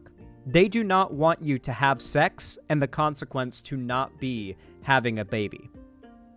That they don't want it. They don't want to allow it. They think it should be illegal for anything to exist that allows you to have sex and for the consequence to not be a child being conceived from it. With that in mind, keeping Republicans out of office on every level is extremely important. Both the presidential and the local. With that in mind, I'm going to go ahead and reference you all to Progressive Victory. Please consider volunteering with them. They're fighting against Republicans all across the country to keep them out of office, to lobby and ask for and canvass and like argue for Democrats. Like, go around, volunteer. They'll have you phone bank. They'll have you canvass. They've got all sorts of different things you can do to help Democrat candidates across the country stay in power if they're being challenged in their election, or gain power if they are challenging a Republican in their election. Because the fact is, all of this matters the most on a local level. And Progressive Victory is doing that, right? So if you want to do something, if you're as motivated to protect your rights as they are to attack them, then consider joining up with Progressive Victory. They have been working really, really hard to come up with lots of ways that anybody, whether you want to leave your house or literally go and canvass with them, that anyone can find a way to help. So please, !PV in chat. There's a link right there, and you can go check it out. So yeah, with all that said, guys, check out Progressive Victory. Go volunteer. No matter what you are comfortable with, they've got something that you can do, and something that you'll be comfortable doing, no matter how terminally online you are, for lack of better phrasing. I'm sure they'll find something. Phone banking, for example, is really helpful alone. So maybe you could do phone banking if you don't like leaving the house. But if you want to go somewhere, you could do canvassing. They've got all sorts of stuff you can do. So go check out that link and, yeah, make a difference. You can do stuff that makes a difference. Do some direct action, please. Volunteer. I promise you, you will not regret it. You will feel fulfilled. Hell yeah. Nice. How do you guys like that segment? I feel like it came out pretty solid. Yay.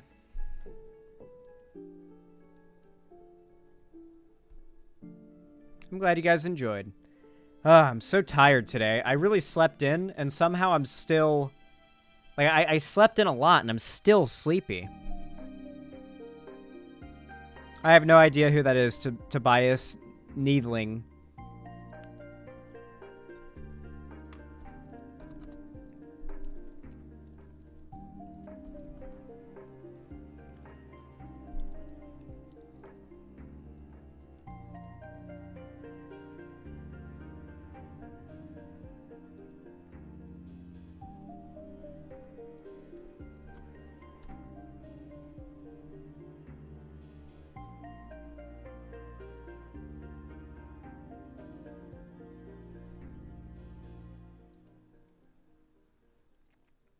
All right, everyone.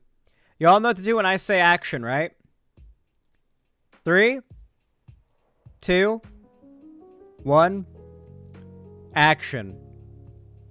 Okay. So, I took the last few days off streaming, kind of unwillingly, considering the cold weather knocked out the power in my area. And while I was, you know, trying not to freeze and enjoying the snow, the first snow of the whole winter this year since I moved to Seattle, and the 7th time I've ever seen snow in my life, by the way, a kind of little itsy-bitsy conflict started involving the U.S. You see, I got onto my computer when my power came back on the other night, and I find out that the U.S. had airstriked Yemen. Just like, oh, that's cool. I didn't have power, and my power comes back, and I see that the U.S. airstriked Yemen. So I go to stream to talk about it, and then my internet goes out because the power went out around my area, which knocked out the internet services. And so I couldn't stream yesterday.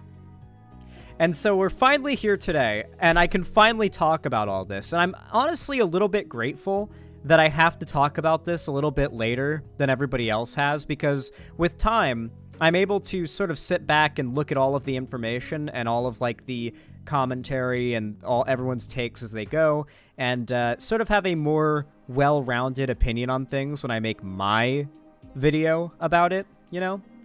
I don't like covering breaking news as it happens because, frankly, there's just not a lot of information to talk about in the first place, and I find speculation fun, but it's also somewhat irresponsible, and I try not to do too much of it, so I try to wait until there's actually information to talk about with these issues before I get to them. So I'm a little grateful that now is when I'm getting to this topic. You see, I'm going to give you an extremely Cliff Notes version of the backstory to this conflict, and then we're going to get on to the article here, okay? So, correct me if I'm wrong on anything here, because I've just read a couple articles on this, and, you know, I may get, like, 1 or 2 things wrong, I might misquote 1 or 2 things, and I might miss some important details, I might forget to mention them, so go ahead and drop them if I do, right? You guys are like my backup, okay? If I get anything wrong, you guys have to tell me live so I can correct it. Anyway, so, the Red Sea. If you've ever played a strategy game that involves, like, the full planet and, like, an accurate recreation of Earth and its nations, then you probably know that it's pretty important for global shipping. It matters a lot. And the US has a pretty vested interest in global shipping, as we all know, because if the US were to go belly up, like, tonight, then by tomorrow morning, the entire global economy would be up in flames. That kind of gives you just a little bit of perspective on how big the US, like how big a deal the US is for like the global economy. And global shipping is like the most important form of global economy trade there is, right? Like obviously we all know that last year when that ship got stuck in the Suez Canal, it kind of, or not the Suez Canal, the Panama Canal. I'm sorry, I'm thinking about a different side of the fucking world, and so I had the Suez Canal in mind, but other side of the world. We're talking about South America now. Remember when the Panama Canal got, like, blocked up by that ship? Had a little bit of a constipation, a little bit of a blockage. Yeah, different canals. Little bit of a blockage happened in the Panama Canal, and, you know, had it become a bit of a meme, became a little bit of a meme, and people kind of, blocked up a lot of trade because, you know, the only other way to get past the Americas is to go all the way down south around it. And so, like, not being able to get through there was a bit of a problem because, holy shit, now there's a wall of the Americas as tall as the world in our way to be able to get to the Pacific. You know, a bit of an issue, bit of a problem. We're gonna have to turn around and go back over the Atlantic.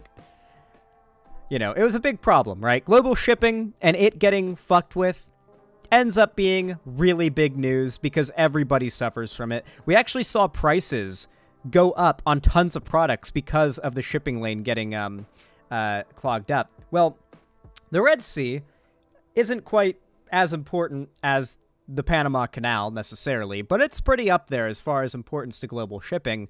And there's a lot of nations that send civilian shipping boats through the Red Sea. And, well, now they've started getting kind of airstriked lately. They started getting bombed. They started getting airstriked in the last couple months by a group called the Houthis. They're backed by Iran, and they're sort of a pirate rebel group that they're based in Yemen, at least the ones that are attacking the ships, and they claim to be against Israel's genocide of the Palestinians. The problem is, they're just extremely anti-Semitic. Everything about their group is just anti-Semitism. Their leaders go on anti-Semitic rants. Their iconography is just blatantly anti-Semitic. They just hate Jews. They're literally just an anti-Semitic Islamist radical group. And what they're trying to do is exert political power and use the plight of the Palestinians as an excuse to do so. So the Houthis, they're claiming they're blocking off the Red Sea and not allowing any ships for shipping to get through because they do not want to allow the U.S. to get away with the support for Israel, the U.S. and the U.K. and other nations to get away with their support of Israel because Israel is doing a genocide on the Palestinians, right? But they do nothing to help the Palestinians. They are explicitly anti-Semitic. It's very clear that they are just virtue signaling, right? So, these rebels are a problem, right?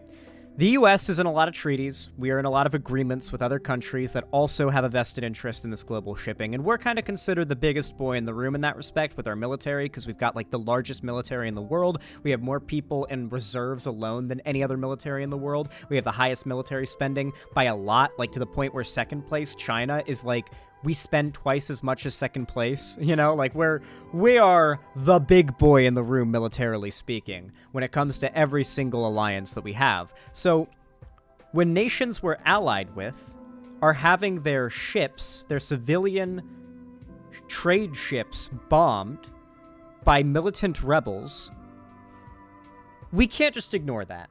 Especially when it's now been months of them trying to put a blockade up on the Red Sea. We can't just ignore that any longer. So Biden invoked, I believe it's the War Powers Act, completely legally from what I can tell, and ordered an airstrike on what I believe was a Houthi rebel satellite site in Yemen. I may be wrong about what the first target was, but I believe it was a satellite site. I think it was a site they were using to do recon, right? Anybody who knows exactly what the first target was can correct me here, but from what I read, I remember reading that the first target was a satellite site. Uh-oh, Hassan is gonna beef with you now? Dog, I beefed with Hassan on every single one of these, like, global conflict issues. Hassan is... If there's anything I know about Hassan, it's that it's impossible for him to have a good take on anything related to foreign policy, okay? The dude was against the Ukrainians until it stopped being, like, acceptable to be against the Ukrainians, you know, because he's pro-Russia. He's pro-Hamas. He's literally just anything that's anti-America or claims they're anti-America, and Hassan will support, and the more terrorist they are, the more edgy it seems to him to support them, and so he'll do it and be like, aren't you triggered that I support Hamas or whatever? Yeah, he's very cringe. He's very cringe. Like, Hassan is basically like the lefty Groyper. The lefty Nick Fuentes is, I think, a good way to put it.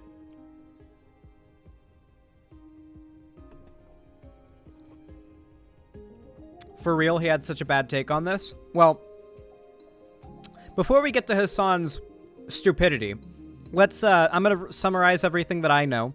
Correct me if I'm wrong on anything here, of course. And then we're going to go ahead and read a Reuters report on this. And then we'll get to what Hassan said. Oh, by the way, does anyone have a link to, the dumb shit Hassan said about this? Just to have a link ready for whenever we finish this up would be nice. I want to see what stupid-ass shit Hassan said, because I know much of the left has been immediately jumping to attack Biden for this, despite what he did being completely legal, and, like, the only thing that was an option. Like, I get that a lot of lefties are opposed to the idea of the U.S.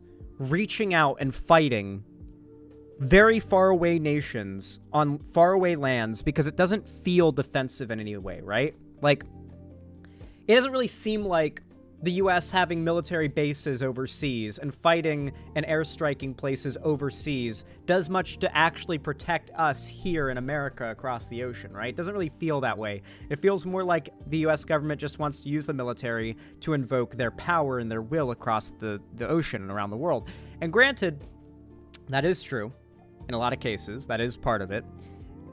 A lot of it is also the fact that there are things that America needs to protect to keep the nation functional and running on a fundamental level that don't exist within America's borders.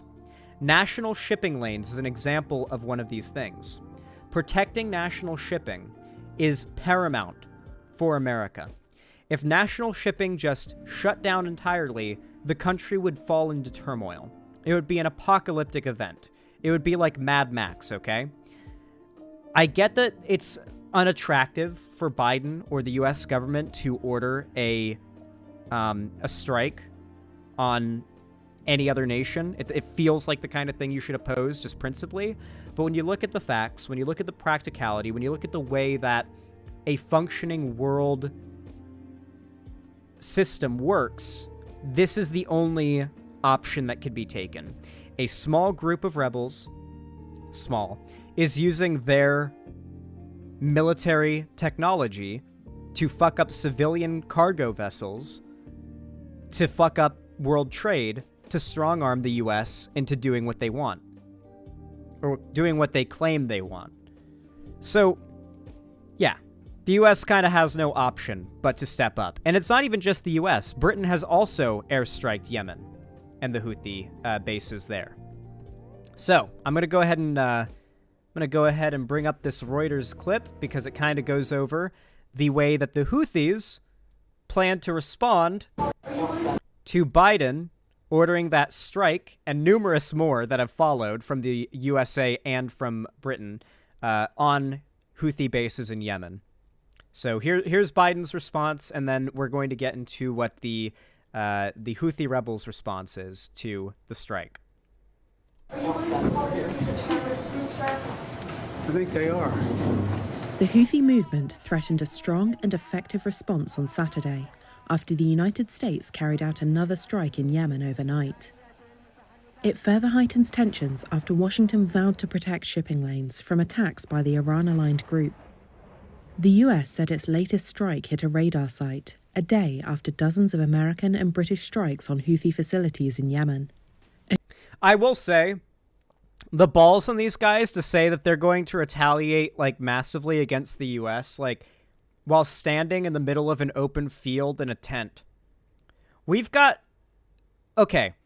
We've got decades-old technology that could have just vaporized everybody standing there in that photo before they would have heard the plane coming.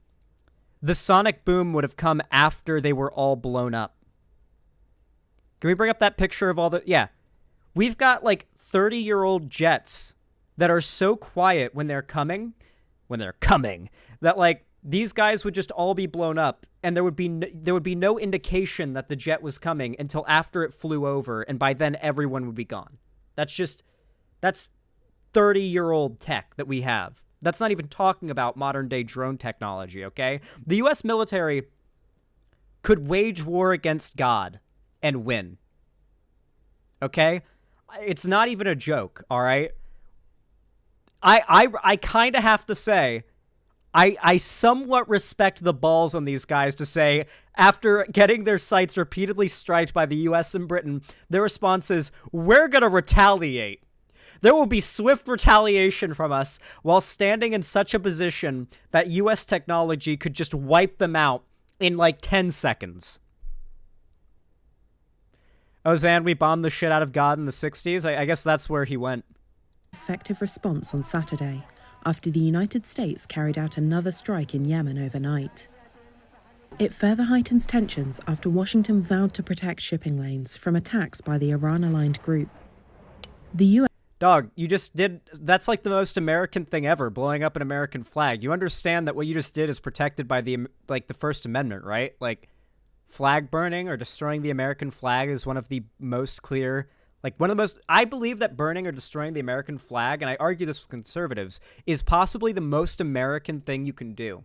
Because you're using the American freedom of speech that you have, your First Amendment rights, to protest the country that you exist in, something that's not legal in many, many countries.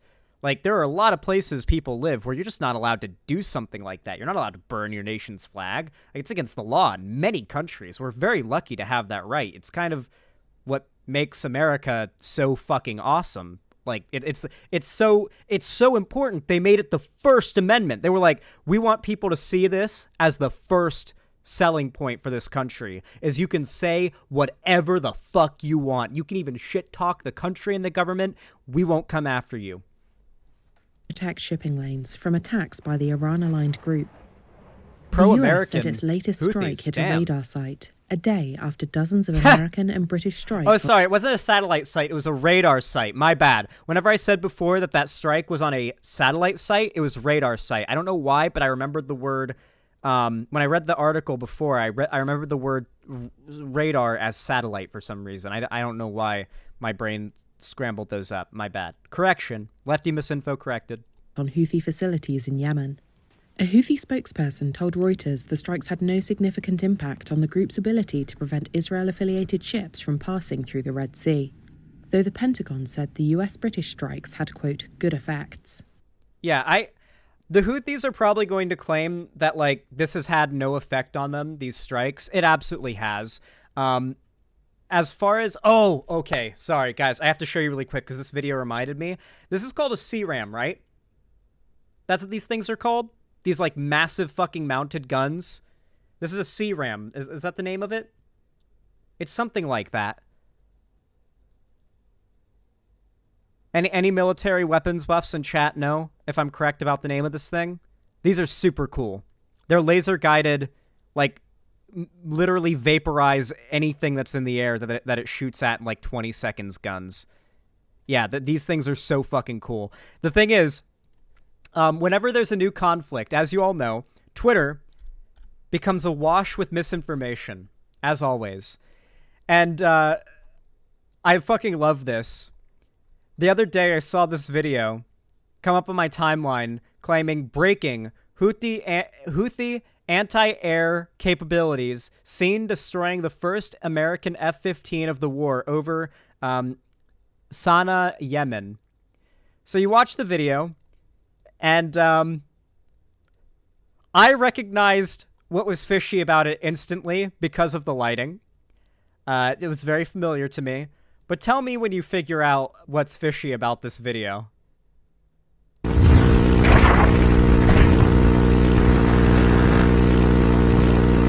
you haven't figured it out yet, this is Arma 3. People are posting clips of Arma 3 and claiming it's real war footage on Twitter, as usual.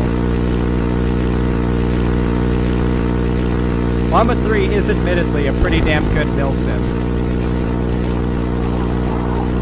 Damn.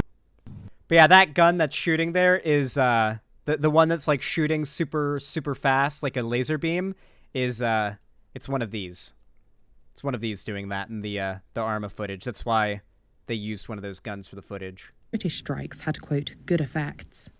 The strikes have added to concerns about the escalation of the conflict that has spread through the region since the Palestinian militant group Hamas and Israel went to war. Look how fast that Iran's shoots. allies also entered the fray from Lebanon, Syria and Iraq. The Houthis' Al Jazeera TV showed hundreds of thousands of people rallied in the Yemeni capital Sana'a, chanting slogans denouncing Israel and the United States on Friday. Residents of Yemen remain defiant in the face of further strikes. We will It's unfortunate because Israel is absolutely deserving in criticism, but when now we're going to see other nations in this part of the world, like, use the fact that there is this sort of, like, There's this sort of unanimous opinion that the U.S. is kind of sticking their fingers where they don't belong, all throughout the Middle East. That sort of... It's very pervasive. And in some places, it's less popular than others, right? Like, in a lot of areas, like, for example, if you ask, like, a lefty, they would tell you that everywhere in the Middle East hates the U.S. and that, like, they think the U.S. is bad and everything. That's, of course, not the fucking case. Particularly, like, I think... I'm trying to remember the name right now. Why am I blanking right now? I know that in Iran, ironically enough, despite the fact that the Houthis are backed by Iran, in Iran, much of the civilians in Iran pretty pro-America. They actually like America quite a bit. And you're also right about Afghanistan, War Penguin. Most Afghan civilians, particularly in Kabul, very much supportive of the U.S. staying there until, like, very, very particular, like, demands had been met with peace talks with the Taliban, which were never met, and the Taliban just came in and didn't, you know, they did the things that the people there didn't want anyway. But through a lot of the Middle East, the fact that the U.S. is, you know, not exactly the most moral with the way that they conduct their military operations has led to a pretty broad common belief that the U.S. sticks their fingers where they don't belong and is a violent, militant, sort of authoritarian, fascist, whatever regime, that it backs puppet governments that, you know, inflict the same types of violence on others, and they use this sort of false virtue signaling to rouse the population to supporting, like, their own national grabs for power and influence, using the virtue signal of the plight of the Palestinians. It's not like, like the Houthis aren't the first to do this. Like, Yemen is not the first nation to use this kind of rhetoric, like, to bolster themselves and their own best interests. Like, while virtue signaling for another group that's being victimized by U.S. imperialism. It's not the first. Like, not even the first within the conflict with Israel and Hamas in the last, like, year. Fight with Gaza. We all stand. Our position is clear for the US and for Britain. We don't care if our stance will lead to problems, says this man. The UN Special Envoy for Yemen on Saturday urged maximum restraint by all... Also, unfortunately, like, anti-Semitism is rampant in Yemen. It really, really is. Like, Yemen has really, really big issues with anti-Semitism, and obviously the Houthi rebel group is, like, a very, very extreme version of that. Like, extremely anti-Semitic. Obviously, they've sort of personified Israel as like their boogeyman to chase. Their group, the group of Jews they want to attack right now is Israel. That is like the personification they have made, the mascot for Jewish people they have made, and that they're focusing on right now. But all of their rhetoric is broadly anti-Semitic. They're not anti-Zionist, they're anti-Semitic. There is a difference, a very important difference between anti-Zionism and anti-Semitism. And it is anti-Semitism that runs rampant through much of Yemen, and obviously is one of the core foundations of the Houthi rebel groups that are blocking the Red Sea. All involved in Yemen, and warned of an increasingly precarious situation in the region. The Red Sea crisis added to the spread of conflict through the Middle East since Hamas militants rampaged through southern Israel on October 7th, killing 1,200 people and seizing 240 hostages. Israel has responded by laying waste to large sections. Okay. Why this is overdoing it. Do we put US flags on the sides of our armored vehicles like this? This feels like it's a little over the top, Israel. Come on. Of Gaza to try to annihilate Hamas. The Gaza Health Ministry said in a statement on Saturday a total of 23,843 Palestinians have been killed in Israeli strikes on the enclave. That is true. We do that. That is true. Fuck. Yeah. Well, funnily enough, the Houthis are promising swift retaliation, and I think they're probably going to get retaliated against way harder before they can do any retaliation of their own. This really does seem like it's going to be a fairly one-sided conflict, especially because we're not even putting boots on the ground. There's no boots on the ground. There's no American boots on the ground in this conflict. It's all airstrikes and long-range attacks. Like we're unlikely to lose a single American troop in all of this. So it's interesting that the Houthis are talking such a big game, because they're going to, like, this is not even close to a fair fight for them. It's actually a little bit funny. Xanderhall, I found a few clips of Hassan clips, but I'm not sure if they will be helpful. Let me look it up. I'll look on Twitter. Hassan. Let's see.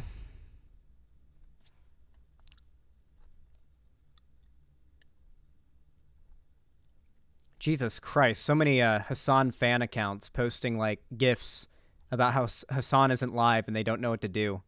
Jesus Christ.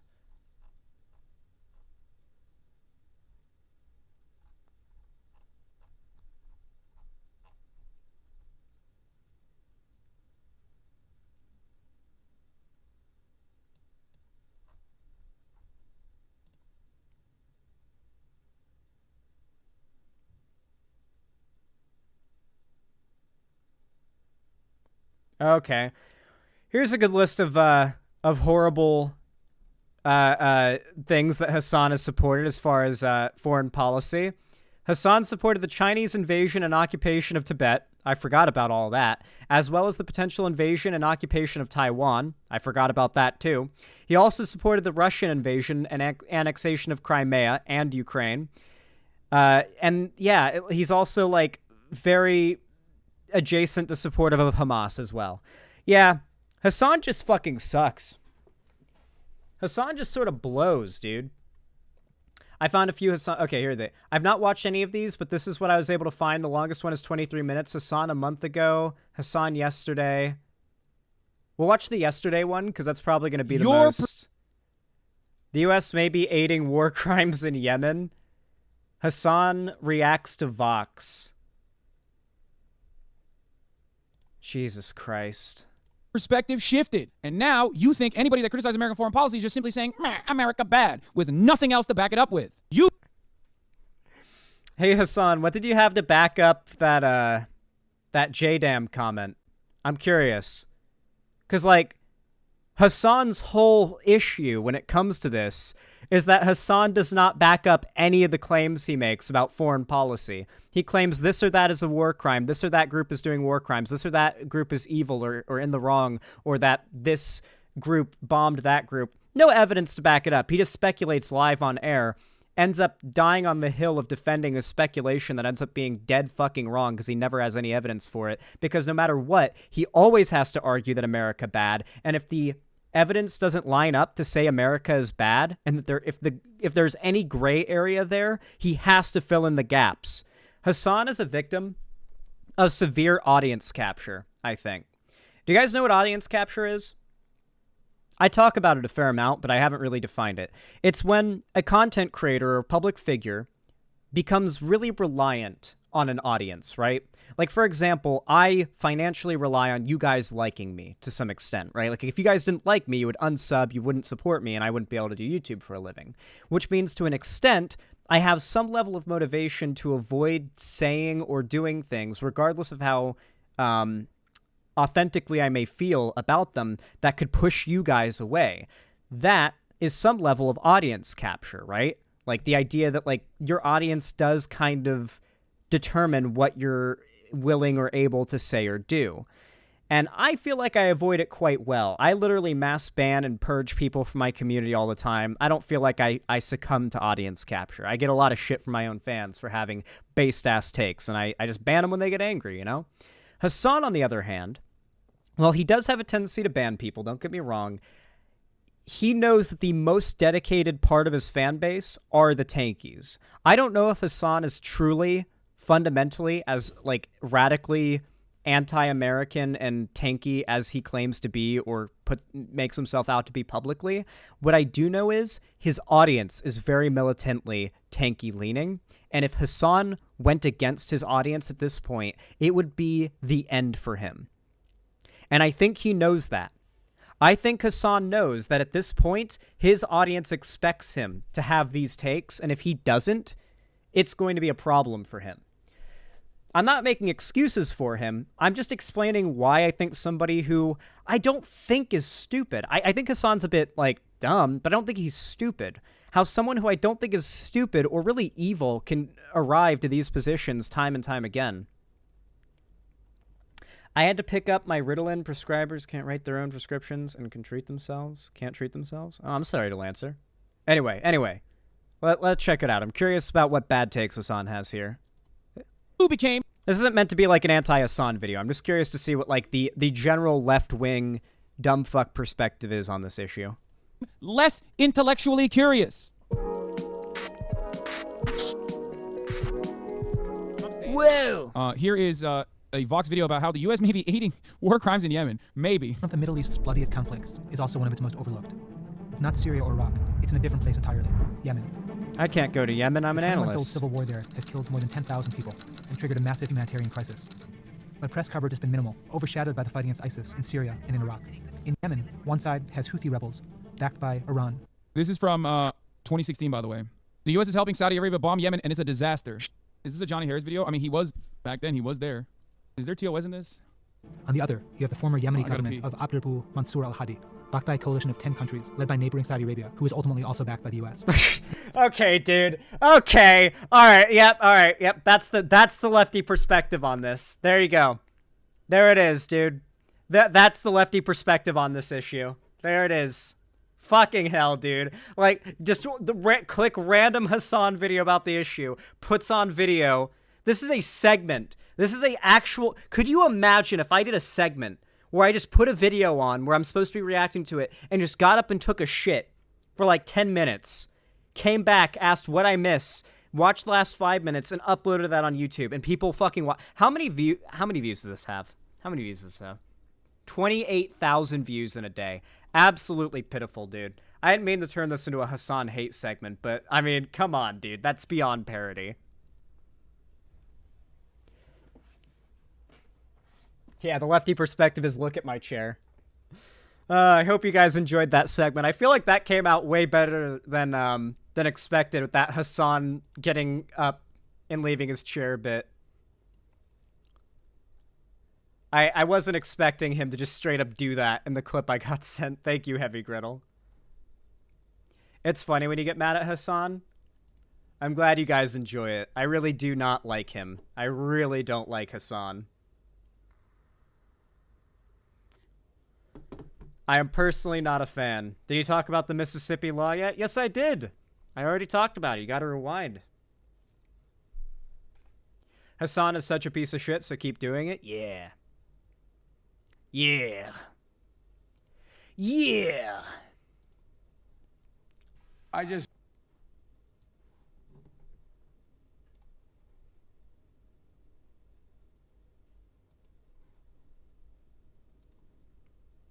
All right.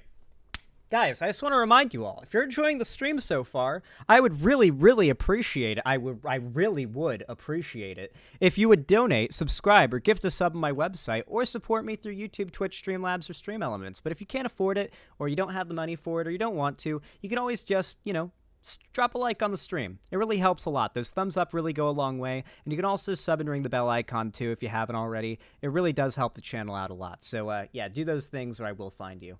Anyway, let's do the next segment. Y'all know what to do when I say action, right? 3, 2, 1, action. All right, everybody.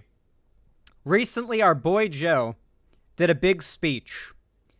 And it was a speech about Trump and about the way that Trump is trying to destroy American democracy. And I've heard a lot of things about it.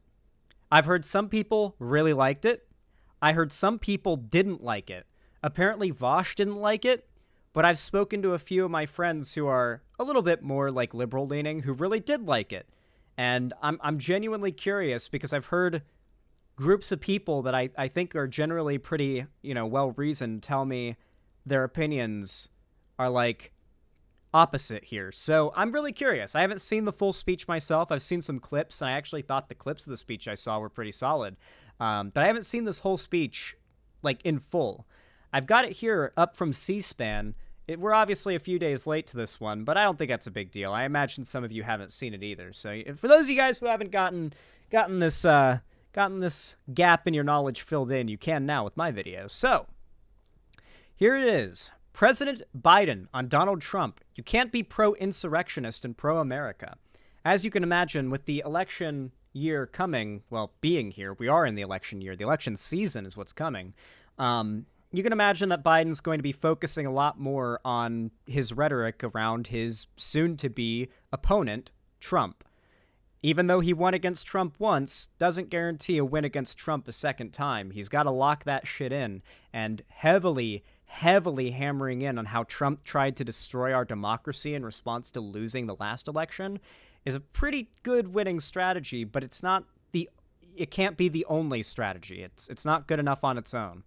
But I do hope to see Biden have some pretty scathing rhetoric about Trump here in regards to his support for the insurrection. Let's see. I'm excited.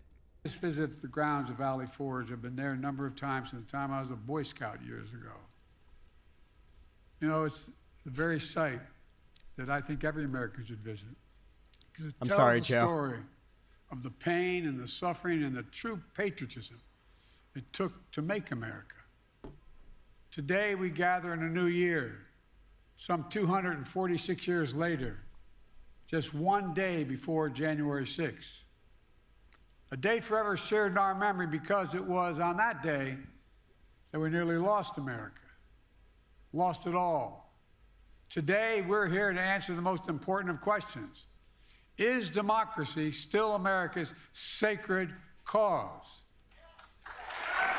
I mean it. I think Biden maybe doesn't benefit much from, like, the fact he's not very high energy. He doesn't benefit much from the fact he's not a very high energy guy. But his rhetoric itself is solid, you know? Like, I do think that a lot of people on the left are starting to treat the insurrection a bit like Russia, you know? Like, Donald Trump was accused of working with Russia to try and deface Hillary and improve his chances of winning the election. He was accused of collusion with Russia, right? This was tried. Several of his fall guys in his campaign were found guilty and sentenced to federal prison for this. However, Donald Trump, having fall guys, got away with it. And to this day, even lots of lefties claim the Russia thing was a hoax or the Russia thing was a nothing burger and that it wasn't like anything at all, when it very much was. It's just that Trump had fall guys and they took the fall for him. But there were convictions. It was found that, yes, Trump's campaign worked and was like colluding with Russia. It was found and people were convicted for it because it's against the law. It's just that Trump himself wasn't found legally liable for that. I do think that the left has a problem with, like, once something like that's happened, just sort of almost rolling with the conservative narrative that it was a nothing burger, but it was never a nothing burger. It's always been something like that was a thing. That was like a big thing. And people just moved on from it and forgot about it.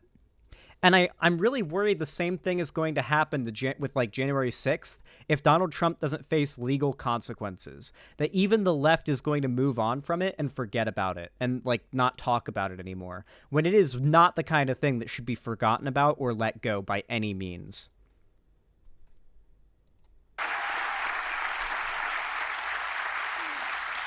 This is not rhetorical, academic, or hypothetical.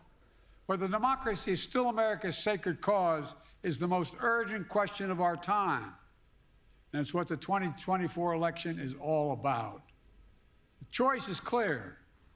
Donald Trump's campaign is about him, not America, not you. Donald Trump's campaign is obsessed with the past. This is great. No, he's cooking. Dark Brandon is cooking here, dude. Not the future. He's willing to sacrifice our democracy, put himself in power. Our campaign is different. For me and Kamala, our campaign is about America. It's about you. It's about every age and background that occupy this country.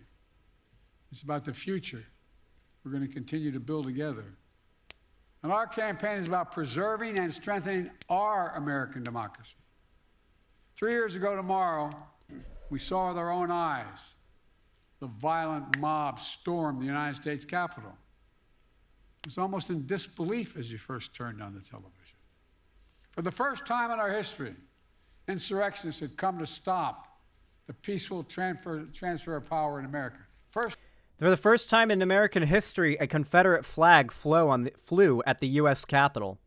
Because an insurrectionist, they flew Confederate flags as they came into the Capitol. So for the first time ever, a Confederate flag flew at the U.S. Capitol.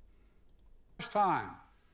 Smashing windows, shattering doors, attacking the police. Outside, gallows were erected as the MAGA crowd chanted, "Hang Mike Pence." Inside, they hunted for Speaker Pelosi. The House was chanting as they marched through and smashed windows, "Where's Nancy?" There was also that one clip of the guy threatening the Capitol police officer on video saying, we're not leaving till we have, I forget, I think it might have been Pence, where it was either Nancy Pelosi or Pence's head. They were there to kill elected officials. Do we not remember the videos of, senators and shit, barely escaping the mob? Hold on. Barely escapes Jan 6th mob caught on video. Who remembers this clip? Look at new video shows Representative Annie Custer narrowly escaping a mob on January 6th. Wow, 7 days ago. Really? This story is from a long time ago. Is this a new clip of another time this happened during the Capitol insurrection? Jesus, I remember hearing about this from years ago when it actually when Jan 6th happened. Look at new video released from the January 6th attack 3 years after it happened. It shows just how close the people who stormed the Capitol got to members of Congress, including one from the Granite State. At the beginning of the video, Representative Annie Custer, in a blue jacket, is one of several members evacuated from House chambers. Just 30 seconds later, some of the crowd that was outside the Capitol made it inside the building, walking right by the door to chambers where members of Congress had just been hiding. What are the zip ties and the bear mace all about? Did they intend to take us as hostages? I mean, that clearly would have disrupted the election. There was that one mayor or governor that was they uncovered a plan to kidnap her by like a Republican Trump supporter shortly before the 2020 election. That was like big news a few years ago. Yeah, like it's not out, like they don't see their political opponents as people. Like, listen to the way that the right talks about the left. They see left-wing thought as a virus, as a plague. The woke mind virus is what they call it, right? It's not opposing thought. It's not someone else's opinion. It's a sickness that has to be purged. That's what they see the left as. But if anyone on the left ever so much as gets offended at something they say, supposedly we're the ones trying to destroy their freedom of speech. As I've said a million times before, every accusation is a confession with these people. Over 140 police officers were injured. Jill and I attended the funeral of police officers who died as a result of the events of that day. Because of Donald Trump's... It's a little bit quiet. I'm going to volume boost this real fast. Lies. They died because these lies brought a mob to Washington. He promised it would be wild, and it was. He told the crowd to fight like hell, and all hell was unleashed. He promised he would right them. Everything they did, he would be side by side with them. Didn't he literally call them, like, didn't he say they're very special? I believe in his statement that he finally had to make to tell them to leave the Capitol, he said, and I quote, "You're all very special." Did he not say that? Please, get me the clip. I swear he called his fans special. It was phenomenal. He called them his special little pog champs.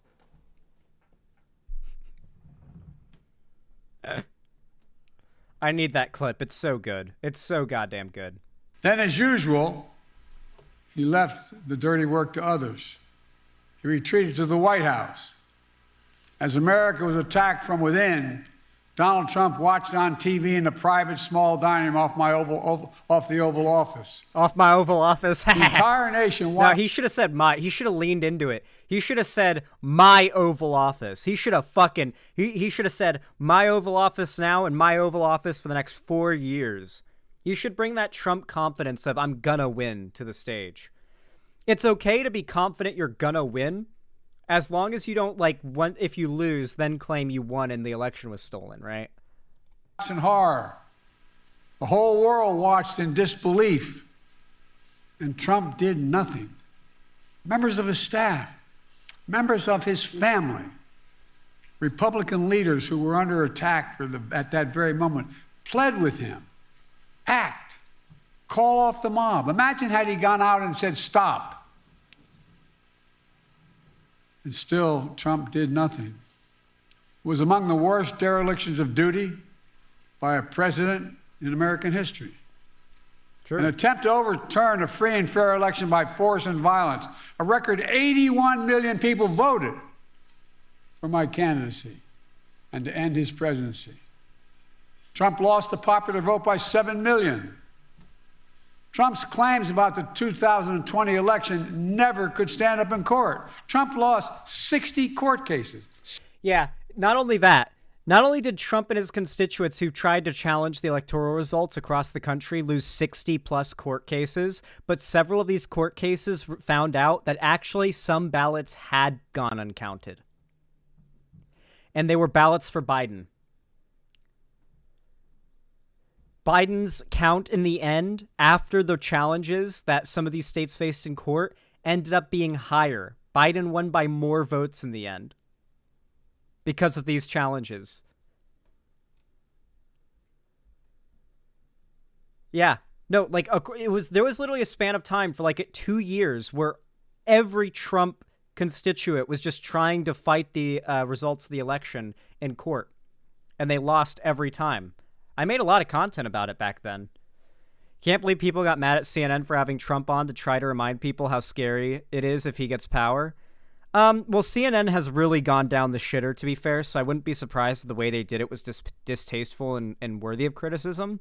But Donald Trump kind of relies on the attention gained from media coverage, but he also relies on being ignored too, right? Like, there's a very important middle ground between giving him the attention enough to criticize him and remind people how bad he is without running advertising for him 24/7 nonstop. Although at the same time, the dude's literally been president. What harm can, like, making people be aware of him do at this point? He's possibly the most famous person in the world. I think I found the Trump clip. Listen. President Donald Trump releases video in response to the Capitol riot. Okay, let's check it out. Thank you, Heavy Griddle. I would like to begin by addressing the heinous attack on the United States Capitol. Like all Americans, I am outraged by the violence. Now he claims the January 6th insurrectionists are political hostages, by the way. Lawlessness and mayhem.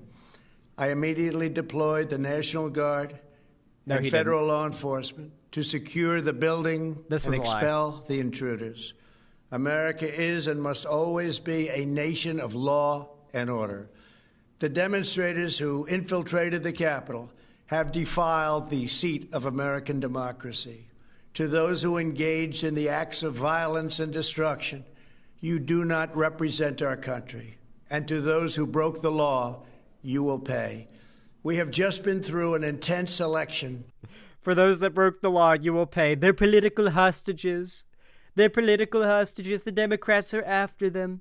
That's literally what he's running on for his current campaign, is that he, like, the promise to veto, or not veto, to pardon the January 6th Sixers who are being charged.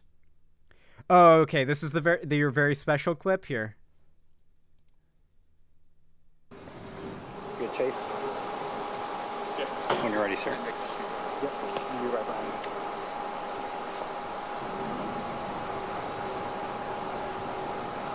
You tell me when. When you're ready, sir. This is great. Who's behind me? Okay. He's gone around. Clear. We're all clear now. What is happening? I know your pain. I know you're hurt. We had a election. Let me see. Is this an outtake? I know your pain. I know you're hurt. We had an election that was stolen from us. It was a landslide election, and everyone knows it, especially the other side. But you have to go home now. We have to have peace. We have to have law and order. We have to respect our great people in law and order. We don't want anybody hurt. It's a very tough period of time. There's never been a time like this where such a thing happened, where they could take it away from all of us, from me, from you, from our country. This was a fraudulent election, but we can't play into the hands of these people. We have to have peace. So go home. We love you. You're very special. You've seen what happens. You see the way others are treated that are so bad and so evil. I know how you feel. This was his original statement to the January 6thers. And then you've got the speech I just played where he says the law will come after you, yada, yada. You do not represent us. And then now he's claiming that they're political prisoners. The flip-floppiness is, I mean, it's nonstop. Your hair looks fantastic tonight. I appreciate that. I really hate it. I need to get a haircut. I need it to be short. I fucking hate it. It's so hard to keep, like, managed when it's this long. But yeah, Donald Trump, kind of a liar. A little bit of a liar. You know, he's kind of known for being a little bit of a liar. 60. Trump lost the Republican-controlled states. Trump lost before a Trump-appointed judge and then judges. And Trump lost before the United States Supreme Court. All of it. He lost. Trump lost recount after recount after recount and state after state. But in desperation and weakness, Trump and his MAGA followers went after election officials who ensured your power as a citizen would be heard. These public servants had their lives forever upended by attacks and death threats for simply doing their jobs. In Atlanta, Georgia, a brave black mother and her daughter, Ruby Freeman and Shay Moss, were doing their jobs as electing workers. until Donald Trump and his MAGA followers targeted and threatened them, forcing them from their homes and unleashing racist vitriol on them. Vitriol? Trump's personal lawyer, Rudy Giuliani. Good job, closed captionings. I know they're auto-generated, but I think it's funny whenever they get it wrong. Who was just hit with a $148 million judgment for cruelty and defamation that he inflicted against them. Other state and local elected officials across the country face similar personal attacks. In addition, Fox News agreed to pay a record $787 million for the lies they told about voter fraud. Let's be clear about the 2020 election. Trump exhausted every legal avenue available to him to overturn the election. Every one. And then he ran out. But the legal path just took Trump back to the truth. That I'd won the election and he was a loser.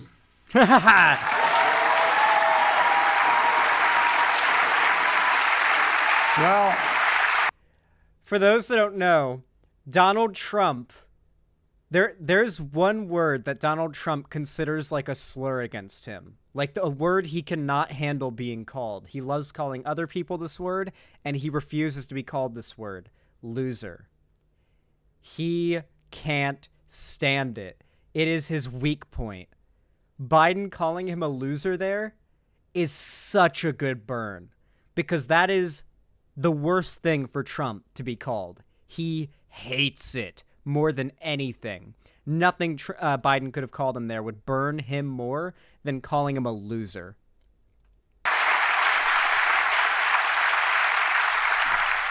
So knowing how his mind works now, he had one act left, one desperate act available to him: the violence of January the 6th. And since that day, more than 1,200 people have been charged for their assault on the Capitol. Nearly 900 of them have been convicted or pled guilty. Collectively, to date, they have been sentenced to more than 840 years in prison. Damn. That's collectively. And what's Trump done? Instead of calling them criminals, he's called these insurrectionists patriots. They're patriots. And he promised to pardon them if he returns to office. Notice how much Trump's rhetoric around the January 6th insurrectionists has flip-flopped based on what he needs to say to look good at a given time, what audience he's speaking to, who he needs to get claps from. Trump said that there was a lot of love on January the 6th. The rest of the nation, including law enforcement, saw a lot of hate and violence. One Capitol Police officer called it a medieval battle. Christ. That same officer called vile rape. I will be real. I did say at the time, it reminded me of the orcs, the Uruk-hai storming Helm's Deep, okay? I like the imagery of like the insurrectionists just like running up the stairs and like trying to get in through the doors and like surrounding the building. Just reminded me a lot of when the Uruk-hai attack Helm's Deep. So yeah, literally one of the Capitol Police commented something similar. That's hilarious. Vile racist names. He said he was more afraid in the capital of the United States of America, in the chambers, than when he was fighting as a soldier in the war in Iraq. He said he was more afraid inside the halls of Congress than fighting in the war in Iraq. And trying to rewrite the facts of January 6th, Trump is trying to steal history the same way he tried to steal the election. But we knew the truth because we saw it with our own eyes. This wasn't like a story being told. It was on television repeatedly. We saw it with our own eyes. Trump's mob wasn't a peaceful protest. It was a violent assault. They were insurrectionists, not patriots. They weren't there to uphold the Constitution. They were there to destroy the Constitution. Trump won't do what an American president must do. He refuses to denounce political violence. So hear me clearly. I'll say what Donald Trump won't. Political violence is never, ever acceptable in the United States political system. Never, never, never. It has no place in a democracy. None. I know some of you guys who are like super radical in chat will probably cringe at that, but I mean, that is the take that is politically acceptable in America. Like, the president can't go on stage and endorse political violence, obviously. Like that. Yeah, so if you find this cringe from Biden, then please care about winning in politics and not about virtue signaling more, please. You can't be pro-insurrectionist and pro-American. And yet Trump and his MAGA supporters not only embrace political violence, but they laugh about it. At his rally, he jokes about an intruder whipped up by the big Trump lie, taking a hammer to Paul Pelosi's skull. Oh, yeah. And They love echoing joking the very about same that. words used in January. Remember when Paul Pelosi was, like, assaulted by, like, a dude in their home, and everybody made up a rumor, like, the right made up a rumor about how it was, like, his gay mister? Like, what would be a male mistress? Like, mister, I guess? I don't know. His male mister. Like, yeah, and they just made up a conspiracy because it wasn't enough that they could celebrate the husband of somebody they hate being assaulted and almost dying. They had to find a way to, like, make it an attack on a minority group too. So, yeah, there you go. January 6th, where's Nancy? And he thinks that's funny. He laughed about it. What a sick... My God.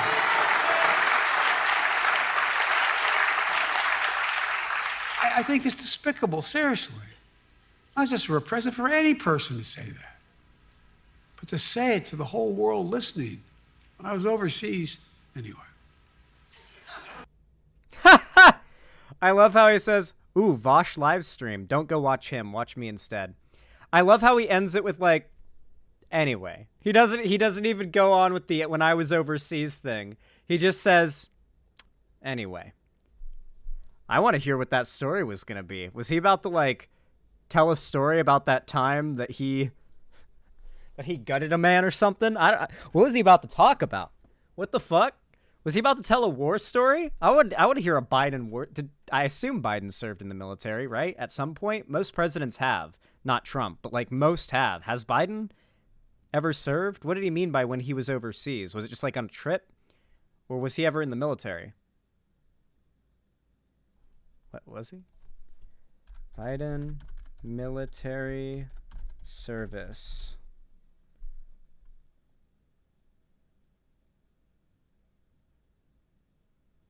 Oh, no, he didn't, but his son did. Okay. I guess he just meant, like, on a trip overseas. He must just get... even the president gets stun-locked. You know what? You guys can never give me shit for getting stun-locked when we just watched the president of the United States just get stun-locked at a live speech, okay? I'm way better at not getting stun-locked than him, too. So you guys can't even say shit. I could be the president with my speaking skills. How'd you guys like that segment? I feel like it came out pretty good.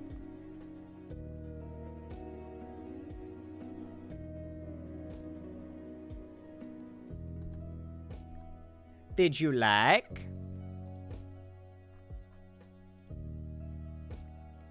Ethan should be down to come on and do some co-commentary on some of these segments with me soon. So that'll be pretty fun. I'm saving the ones that would be best for duo reacting to for last, because that's when Ethan's going to be coming in. Oh, yeah, Fred Trump had a Hitler stash, unironically, yeah. No, Donald Trump's family was, like, racist as fuck. He comes from a family of racism.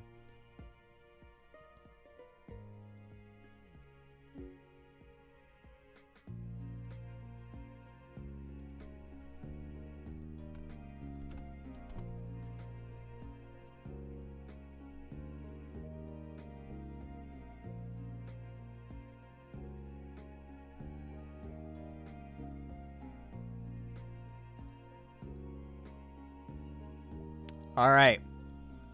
Y'all know what to do when I say action, right? 3, 2, 1, action. All right, everyone. So the Republican primaries are a-goin'. We're in the heat of things now.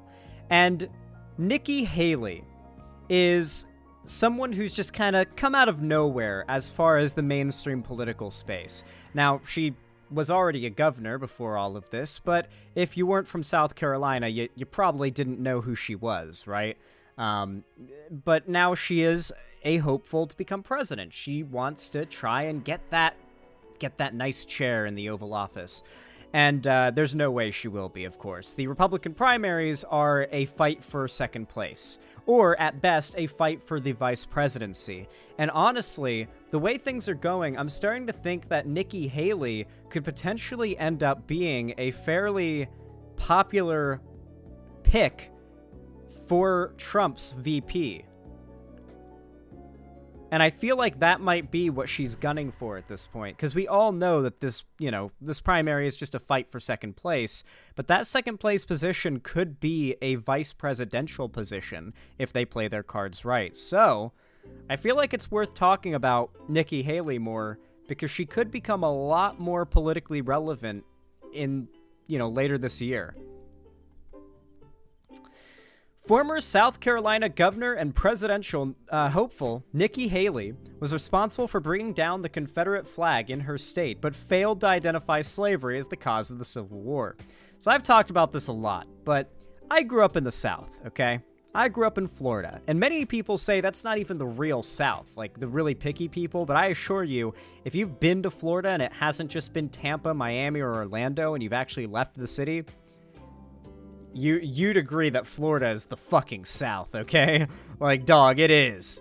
So, I grew up in the South. And one of the most common tendencies of public schools in the South is that they can be a little bit iffy on what they teach, especially at the lower grade levels. I distinctly remember being in, I think it was third grade. I think it was third grade. And learning about the Civil War, a very, very, very whitewashed, kid-friendly explanation of the Civil War. And what they taught in that classroom, and I remember the feeling of, oh, that I had when I heard this, was that the Civil War wasn't actually about preserving slavery, more so as it was about preserving the right for individual states to have autonomy of their own away from the federal government's jurisdiction and like what the federal government wants, right? That is what they claimed. That is what my teacher claimed in said class. And I remember coming home from school, being in the car with my mom on the way home from school, more like it, and saying as such to her, and her getting quite upset, and proceeding to explain to me that what I'd learned was a lie, and no, the Civil War was absolutely about slavery. It was not about states' rights. Yeah, sure, the states' rights animation. It's a common talking point. And depending on what teacher you have, especially at those lower grade levels where standardized testing is less common, so like, if you were in, say, middle school or high school, and you take a history class, right? And you do a whole module about the Civil War, and then you have to take a standardized test about that topic.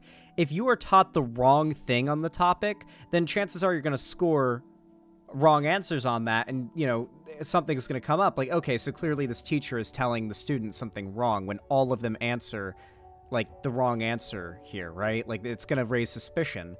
However, lower grade levels, like 3rd and 4th grade, there's not really massive standardized tests, so that kind of thing can just sort of be gotten away with if a teacher just feels like saying some bullshit that they personally believe, despite it not having any, any bearing on reality or the actual curriculum, And of course, that's also on top of stuff like the fact that I grew up in a place where one of the places that we field tripped in like younger grades was a place called Cracker Country. Twitch, calm down. I promise you, this is not TOS. I'm not joking. I'm not joking, guys. I have gone here on so many field trips. The dipped candles are so fun to make. You also get to churn butter. It's so cool. It's at the Tampa, Florida State Fairgrounds. But I have been here many times. Cracker country.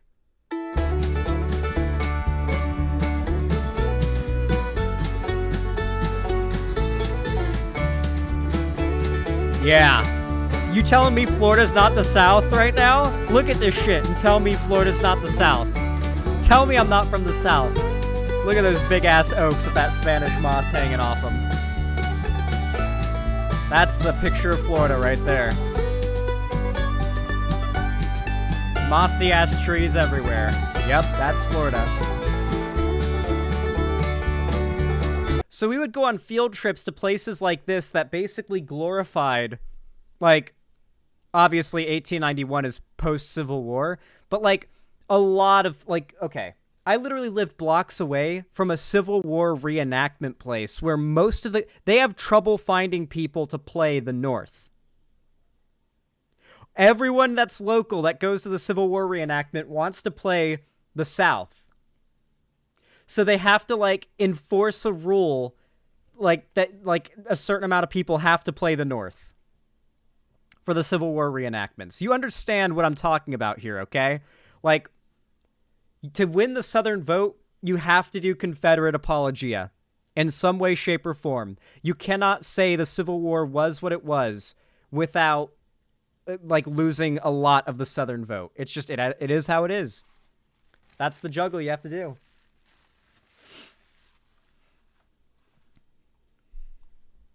I'm not surprised. I'm not even joking about that, by the way. It's a really big problem with the Civil War reenactments in the South, where they have a hard time finding people willing to play the North. And they only ever want to reenact the wars, like the battles, where the South won, you know? Only those really popular battles the South won. Like the really brutal, fucked up ones, where they would, like, mow down a massive field of unarmed, like, surrendering ex-slave soldiers that were fighting for the North. Like, they love reenacting those battles. I'm not even joking, by the way. Like, it's the South, okay? Like, to win those people's votes, you gotta do that apologia, you know? And so that's what we're seeing from Nikki Haley, it seems. Let's talk about how the woman responsible for bringing down the Confederate flag in her state became the woman who failed to identify slavery as the cause of the Civil War. Of course, we're talking about former South Carolina governor and presidential hopeful Nikki Haley. While Donald Trump is still dominating in GOP primary polling, Haley presents the most credible challenge to the former president. She had a tough couple of weeks after a voter asked her this at an event. Soundbite archived of recording. Oh, wait, there's a listen version. Hold on, we can just listen to this. Hell yeah. Let's talk about how the woman responsible for bringing down the Confederate flag in her state became the woman who failed to identify slavery as the cause of the Civil War. Of course, we're talking about former South Carolina governor and presidential hopeful Nikki Haley. While Donald Trump is still dominating in GOP primary polling, Haley presents the most credible challenge to the former president. She had a tough couple of weeks after a voter asked her this at an event. What was the cause of the United States Civil War? What a goated question, by the way. Like, that question was asked for no other reason than just to see whether or not she'd say something incriminating. That comment was the equivalent of a YouTube comment, like, chat drama frog trying to stir up drama. And she bit the bait hook, line, and sinker and said shit that caused her controversy. She fell for it. That drama frog of a journalist got exactly what he wanted from her answer. Well, don't come with an easy question or anything. I mean, I think the cause of the Civil War was basically how government was going to run, the freedoms and what people could and couldn't do. Thank you. And in the year 2023, it's astonishing to me that you answer that question without mentioning the word slavery. This was a surprise to anyone familiar with Haley's legacy as the governor. That journalist's follow-up went hard as fuck. The Confederate flag to be removed from the grounds of the state capitol. That happened after the 2015 shooting of black parishioners at a church in Charleston. NPR national political correspondent Sarah McCammon covered that moment and Nikki Haley herself for years, and she's here in the studio. Hey, Sarah. Hey, Ari. We just heard about those two contrasting moments. Haley on the Confederate flag, and Haley talking about states' rights as the reason for the Civil War. What do you make of that juxtaposition? You know, it is a striking contrast, Ari. I mean, I covered Haley's response to the mass shooting in 2015 at Mother Emanuel AME Church in Charleston. That was when a white supremacist walked into a historically black church and murdered 9 people during a Bible study. Haley was there in the aftermath in Charleston addressing the people of South Carolina, and she... What's really crazy to me is how we had this, like, when the 2020 election was coming up, we had this spree of far-right terror attacks inspired by, like, white nationalism and all that stuff. Like, we had, like, just this spree of them that really exploded in late 2019 and early 2020. And so far, there hasn't been, like, a crazy amount of that, from what I can tell. I think there's been a lot of other stuff going on that's maybe distracted news coverage from it, to be fair. But, like, there hasn't been another Christchurch, right? And I worry that that's kind of like I hate to word it this way, but I worry that we're kind of due for that with how radically violent conservative messaging has been getting and how politically heated this election is going to get. I think it's really wishful thinking to assume we're not going to have another Christchurch level terror attack tragedy occur. Like I think in the same way that one might say we're due for a hurricane because there hasn't been one in a while and the conditions are set for one. I feel like that's kind of the same position we're in when it comes to like a spree of far-right terrorism in this year. I really do think there's going to be clip me on this, please, and do like clip me on this and set like a 1-year reminder so that you can like hold me to it if I'm wrong, okay?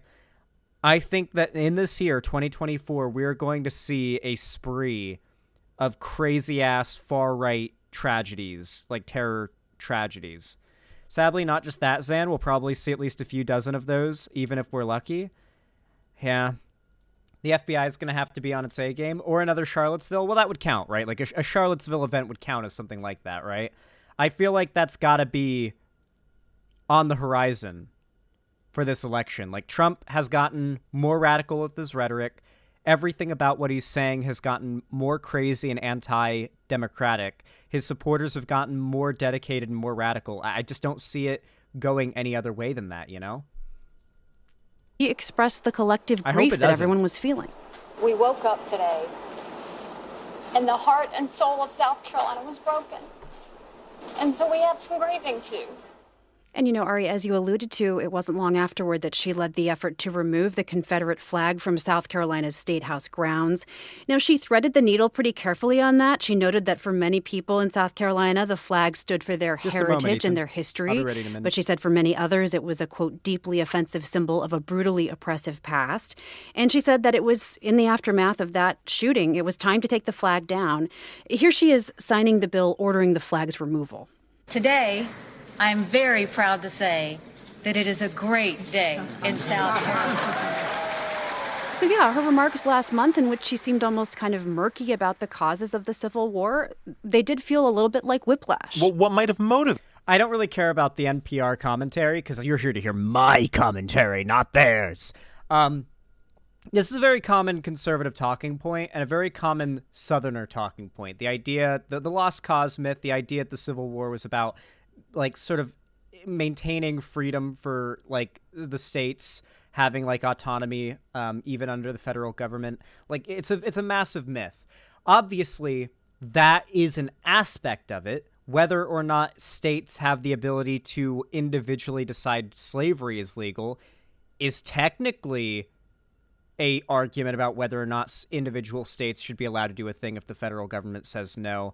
But the reason they had that problem with the federal government in the first place, and the thing that goaded them into fighting, and the thing they were fighting for specifically, was the preservation of slavery, because the not even the federal government, by the way, like at the South didn't even secede over the North saying to the South, you have to stop doing slavery. The North didn't even go that far. All the North did is say, hey, we want there to be an equal number of slavery and non-slavery states north and south of this line. That one straight line that goes through the country on all the state borders. You know the one. That one really long straight line? Yeah. That is what pissed the South off so bad, made them feel like their slavery practices were being attacked so much, they seceded and declared war on the North, okay? Here, I feel like the best response is just the Dubas Goobus video. Hold on. Dubas Goobus Civil War. Very few things. I love Dubas Goobus. I hope I get the Dubas Goobus follow one day. He's actually one of my favorite, like, content creators there is, period. Very few things in history are black and white. A lot of it is gray. And that includes the Civil War. It was actually fighting for states' rights. States' rights to do what? Excuse me, sir? States' rights to do what? What did you want to use those rights for? You usually don't mention that part. I want to hear it. I wonder what you want to do with them. Well, the Confederacy didn't want to be oppressed by the North. Really? What were they preventing you from doing? What did they not want you to do? Listen, my friend, there was more to it than slavery for why we made the Confederacy. That is really, really interesting, because the guy who made the Confederacy, the vice president, said that it was because they wanted to have slavery, and all the state constitutions said they wanted to have slavery, and they seceded the moment that the president got elected that was going to abolish slavery. Boy, the Confederacy sure looks slavery adjacent, at least. Now, anyways, states' rights do what? You're ignoring our other concern. Yeah, but among the concerns was slavery, so I don't care, because you deserve it, because you're evil. And slavery is evil. That's you should know this. By the way, could you answer my question, you fucking traitor? States' rights to do what? Well, it's our heritage. It lasted 5 years. The Annoying Orange has existed longer than the Confederacy did. The fucking Annoying Orange, dude. You're gonna celebrate— Dude, Minecraft has been around longer than the Confederacy was. By, like, a lot, too. Like, Minecraft has more claim to being, like, our culture than the Confederacy ever could. In a nation so fucking weak, the Annoying Orange outlived it. Well, states' rights. Got Douglas. Eat sticks. Okay. Yeah, that's pretty much my opinion on the issue. That is my opinion on whether or not the Civil War was about slavery, and Nikki Haley is racist. Clearly. So fuck her. Debate me, Nikki Haley, in the marketplace of ideas, or you're cringe and you will never be president. I hope you guys enjoyed that segment. I feel like it came out pretty good. I feel like you guys should have enjoyed that. One sec.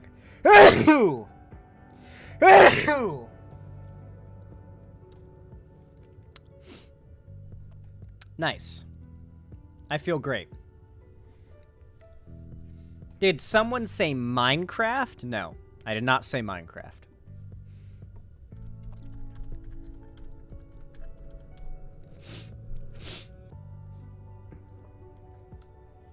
It's -4 where I live. Yeah, it's about -6 Celsius where I am currently. There's snow on the ground, but not much. Very light dusting of it. Barely enough to consider, like, I mean, let me take a look if there even is any anymore. Yeah, there's not even, like, much on the ground anymore. It's like little tiny puddles now.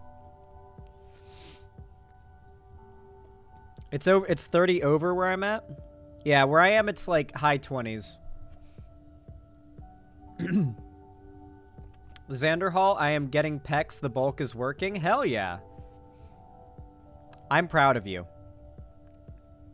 Oh, Ethan's calling. It's because he's streaming, so he doesn't have it as, Hey, how's it going? My bro, what's up? How's it going, man? You know, coming back to, like, having to talk in front of an audience after actual pneumonia is gonna be really funny. But, it's going well. Going alright. Hell yeah. Well, introduce yourself to everybody. I mean, I'd like to think I'm somewhat known. Yeah, I'm Ethan, otherwise known as RK. Xander's known me since I was like 15, now 20. He and I just play games together and shit most of the time. I edit for him currently, and I try to stream on my own, but I just do it for fun. I don't know if I'd ever want to stream as regularly as Xan does, but, you know, I like hanging out, and I I don't know. I wasn't expecting to introduce myself here. Apologies. Well, it's just like a thing. Whenever you go onto a stream, like with a new, like even if there's always like some percentage of people in the audience that are brand new, and so you always want to just give yourself an introduction because not everybody is caught up on everything, right? So yeah, basically, welcome everybody to you've been introduced to Ethan now. It's funny as well because when I first met you, I always like to tell this story because it's so funny. When I first met you, I was like, I think I was 18 or 19 or something like that, and I stumbled across your videos because I love hightail. You know, I was in my peak of my hightail obsession because it had just been announced, and I discovered this channel on YouTube with some dude is like driving a motorcycle past my house loudly. Sorry, I stumbled across a channel that with like very high production value content, like very good editing, very good voice acting, very high quality equipment, clearly, because the microphone was good, that kind of stuff, and very well scripted videos. That was you, Ethan, scripting those videos. And like the impression I got, because I ended up talking to you after a while, after seeing your videos, I just randomly ended up talking to you because you were in chat when I was in the hightail like circle Discord, like or like Connor's one of the Discord. Yeah, Connor's Discord. You end up joining. I was like, oh hey, I've watched your videos. And I thought you were like a married couple, like in your 30s or something. I was like, well, I kind of hope they don't feel weird because I'm like 18 or 19 years old, and like they seem like there's some like established married couple. I hope they probably won't want to be friends or talk to me. Like I'm just some small YouTuber dude, and you know, like I'm just some like guy. And you were like, nah, man, I'm 15. And I was like, why is your voice deeper than mine? Yeah, I was like, why is your voice deeper than mine? What the fuck? Yeah, I think whenever I started talking to you, you had like, I almost want to say like just barely, like you had just recently hit 10,000 subs, I want to say. Yeah, I was a little guy. I was a little guy back then. Looking back on the days, that was back when I was just playing Fortnite mostly. For my, like, I would just hop online, play Fortnite, and then like stream twice a week. Because it wasn't very high stakes at the time. I was just kind of starting out, and I didn't know if I wanted to like grind like crazy. The answer is always grind like crazy. Yeah. The answer is never not grind like crazy. Anyway, well, Ethan, I've got some pretty exciting segments laid out for us today. All right. I'd gathered enough segments for us to cover, well, for me to cover, yesterday and today. But then what ended up happening was the freezing temperatures knocked out power through much of Seattle. I didn't have my power knocked out yesterday, but I did have my internet go out because of it. And I didn't get my internet restored until like 3 p.m. or something like that. So I wasn't able to stream yesterday, which means I've got 2 days worth of segments prepared for today. And I'm doing all of them. Now, I've already done quite a few. How many in are you? I'm already, well, I've only got 4 left. Oh, damn, okay. Yeah, so we're grinding, man. We're grinding. I think let me see how many I've done in terms of recording. Today's a super stream. 5. I've done 5, and we've got 4 left. So, yeah. Right. Pretty dope. We're popping off. My nose will not stop dripping, though, because it's cold. I might want to turn on a space heater. I'm trying so hard to not have the shakiest voice ever. It's like fucking, I don't know, like 23 degrees in Texas right now or something really cold, something ridiculous. I'm cold at least as fuck. for Texas. It's like, ugh. I'm sorry, man. I'm cold as fuck and my back is still sweaty. I don't know why, but my back sweats when I stream. Like, it just, like, I hate it and I can't stop it. Nothing I do will stop it. Having been in, oh wait, no, I was gonna say having been in your room, it was because, like, your room was hot in a weird way, but you're in a new place now. I don't know. Fuck-ass sweaty basement. My room's like, this basement is cool. Like, it's cold. Like, when I say cool, I mean it's cold. Yeah, like, the room is cold. I am physically, like, kind of chilly, but, like, my back is, like, where my back touches the chair is hot. Dude, I don't know, man. Can we talk about how fucked the circulation of your old apartment was? Like how you had to keep the window open or else everything would just, like, swelter because it was an attic? Yeah. That shit was hilarious. Yeah, don't dox it, but you can describe it, like, vaguely. Yeah, of course, I'm not gonna dox you. But, yeah, so I went over to Xander's house, right? And he was Airbnb in a dude's attic, right? Like real nice older guy. It was like a modeled, like, finished attic, like a whole floor. It was a nice attic. Yeah. It looked like an apartment. I should say. It was an apartment, pretty much. I mean, you guys saw it. And yeah, so I could only describe it as it was like a hallway with a smaller hallway to the right, and the hallway was a sorry little excuse for a kitchen and a living room, and then the end of the hallway was a big nice bedroom where he would stream. But for whatever reason, it got really fucking like, I don't want to say it got hot, but you know how it got like muggy? Yeah. Yeah. Well, it's because So the we front had- window faced towards the sun in the hottest part of the day, and it would all come in through that window and just heat up the living room, and it would heat up the whole apartment. Yeah. So we would have to open his stream room window, right, to like cool things down. But because the whole place is basically one long hallway. Let's say one of us took a hot ass shower or something, right? Now there's this big wall of warm between us, so it's basically impossible to cool down the whole time we were there. Yeah. It wasn't like hot, but it was like just muggy. That's the Yeah. only way I can put it. It was slightly warm when you came to visit. Now it's fucking freezing. It's literally like 28 degrees outside or something like that. God. Yeah, so pretty chilly. Thankfully, I checked with the landlord of this place and everything. I asked if there was anything with this house specifically I needed to know for freezing temperatures because I'm from the south and I'm not used to it. And apparently the house is all set to go. Like there's nothing I need to do to take care of it. The pipes aren't going to burst or anything like that. So should be all good. There's nothing I have to worry about or prep for, which is pretty awesome. I was worried about that. Yeah. I was really, really worried about a pipe bursting. That's stressful. Fuck that. Yeah. What's it called? 1 second. Sorry, doing a thing on my computer. Okay, so I was gonna ask, what's it called? Has anyone, even in chat or Zan, has anyone been ordering any packages lately?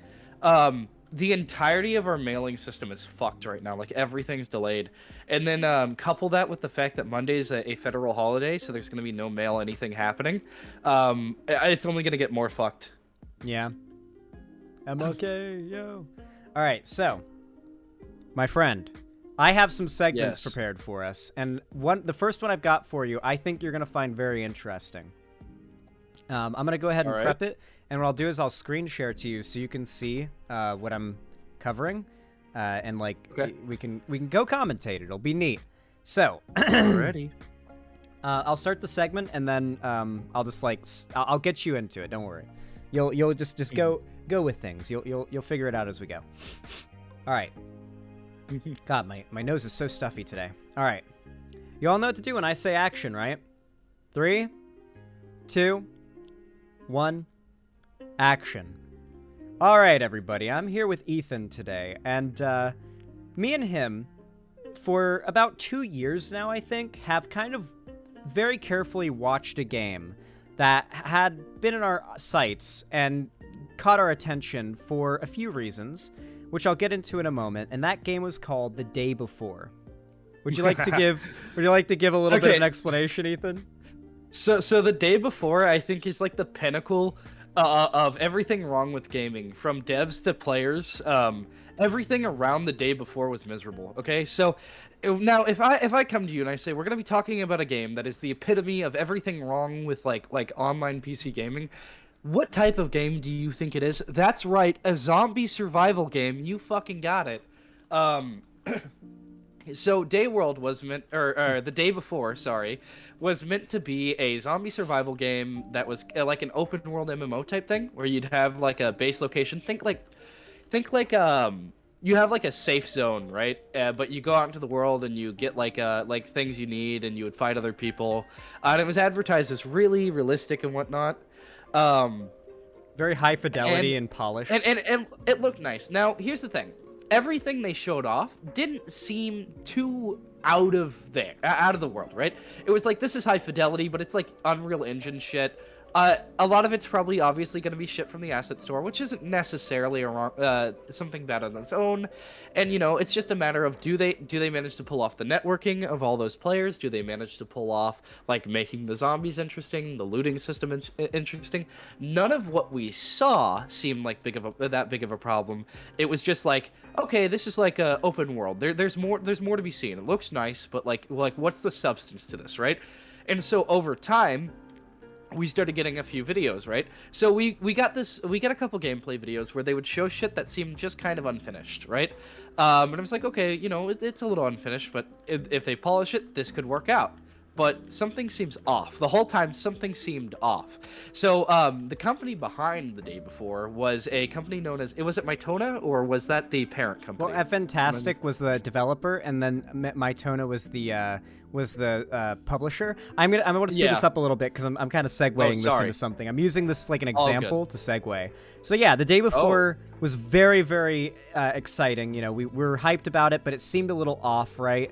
And we had our suspicions, but at the same time, there were things that would come up about it, claims that would be made about it supposedly being fake, that were bullshit. Stuff like they were having volunteers develop it and stuff like that, which were just mistranslations people had and then like ran with when that wasn't what they were doing at all. So the fact that so many people were repeating false narratives about the game being fake as well as plausible ones made us kind of lean towards maybe the game is real, enough that we decided to give it a shot on release.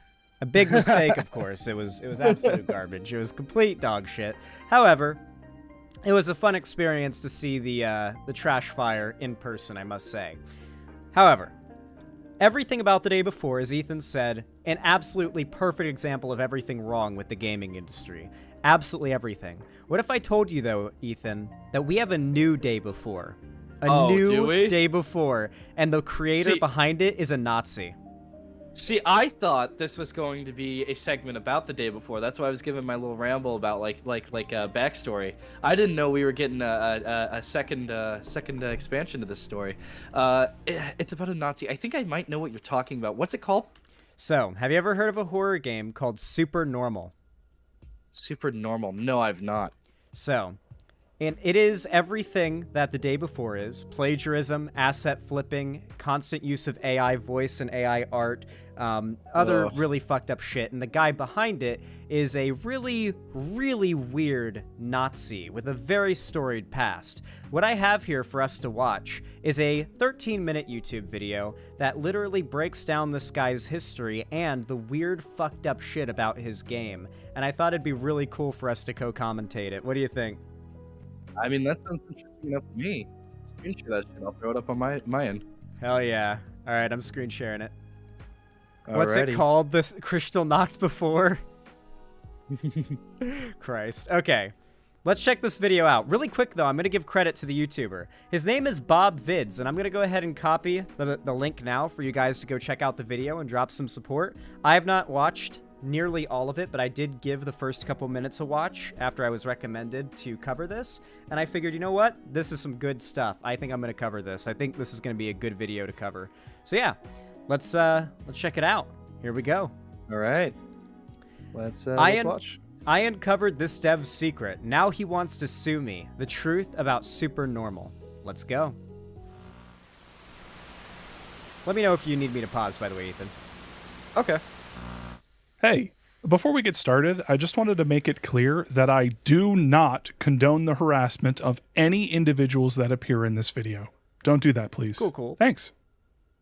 So it's no secret that I've been working on a massive new video on Bloober Team's game, The Medium, for years at this point, because time is a flat circle and life is hell. Subscribe for that video now if you want to be the first to complain about how long it ends up being. Well, during this time, I've uncovered interesting information regarding The Medium's development, as well as Bloober Team's history, and in early 2023, I discovered that one of the developers who worked on The Medium and subsequently left Bloober under suspicious circumstances had liked transphobic and racist tweets, heavily This is the guy in question. So this kind of all started where this dev, this guy who left that company ended up becoming a solo dev on some games. The drama all started when it came out. His name's Artur Lakawicki, some fucking Polish bullshit. Sorry. Anyway, Artur Polish bullshit here. Liked a bunch of transphobic, homophobic, and racist shit. One of the tweets is like, there's a fight between a white guy and a black guy, and in this one it's like, we need to become as uncivilized as them or become more uncivilized than them in this tweet. Like, liking Nazi shit, liking transphobic shit, homophobic shit, all that good stuff. So, okay, that's where all the drama started. But then people dug deeper, and that's what he's going to be getting into in this video. They potentially harbored transphobic and racist views. I told my Discord about the situation in June, and a regular there named Red Rum Dum Dum brought the issue up with the dev directly. This started a chain reaction where the dev began deleting their problematic likes, so I made a call-out post on my twitter.com letting everyone know the kind of person you'd be supporting if you bought the dev's upcoming game. That developer was Artur Wączowski, and that upcoming game was Stray Souls. Not like I'm gonna get any sleep now. So, this is this developer's Dead Dozen.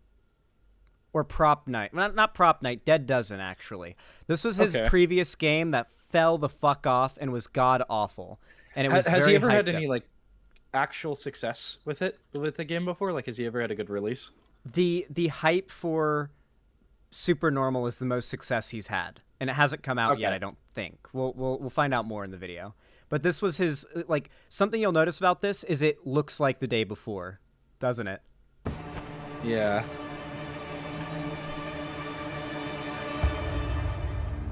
It's because both use a lot of AI.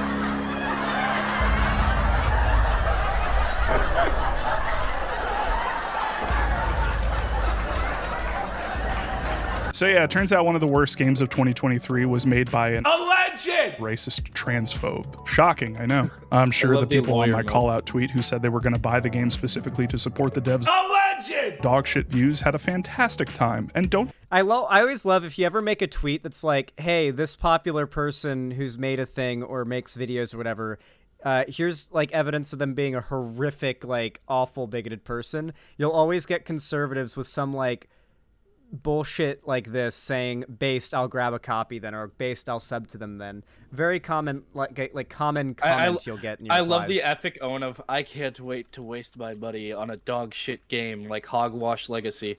Like, dude, you're not winning here. There's not enough of you spite buying the game to really make all that much of a difference. You're just wasting your cash. Like, you're lame as shit. Enjoy your dog ass game. Yeah.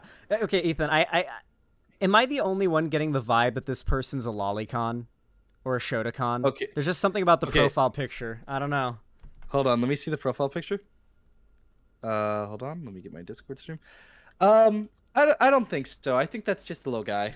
But you know what? If they're a griper, I mean, you know pedocon theory. Yeah, well, it's a law, honestly. It's a law of nature. Feel ripped off at all. Anyway, why am I talking about this old news? Well, 2 reasons. First, documentation. After Stray Souls bombed immediately upon release, Artur released an apology for liking those racist and transphobic tweets, both via his Jukai Studios account, the company he released the game under, and his personal Twitter account. Here it is. What's that? It's too blurry? Okay, to be fair, I believe that the YouTuber in question here was able to find a version of the apology that is legible. So, all right. Yeah, here we go. Here is a legible version of it. A very important statement from our director regarding his past actions. I wanted to address this matter much sooner, but unfortunately I was unable to do so due to reasons that I am not at liberty to discuss. The weight of the situation has been pressing down on me, and the delay in speaking out is a source of profound regret. I am truly sorry for waiting as long as I did. I also need to share that I have been receiving death threats, which has left me utterly devastated. These threats have been a harsh reminder of the gravity of the situation. I am deeply sorry that I attempted to cover up my actions, which was undoubtedly the biggest mistake I could have made. Moreover, the weight of my actions and the remorse I felt have significantly impacted my ability to fully focus on my work.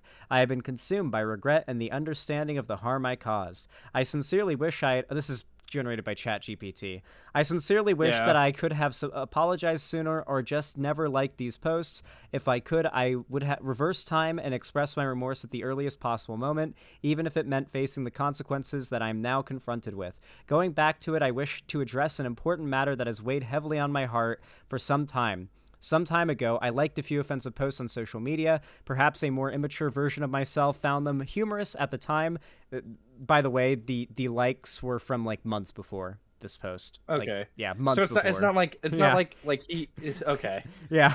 I don't know. Regardless, at this moment, I momentarily lost control of myself and let those likes remain. I soon realized the immense harm I may have caused to those who believed in me, supported my creative endeavors, and most importantly, those I admire, respect, and collaborate with on various projects.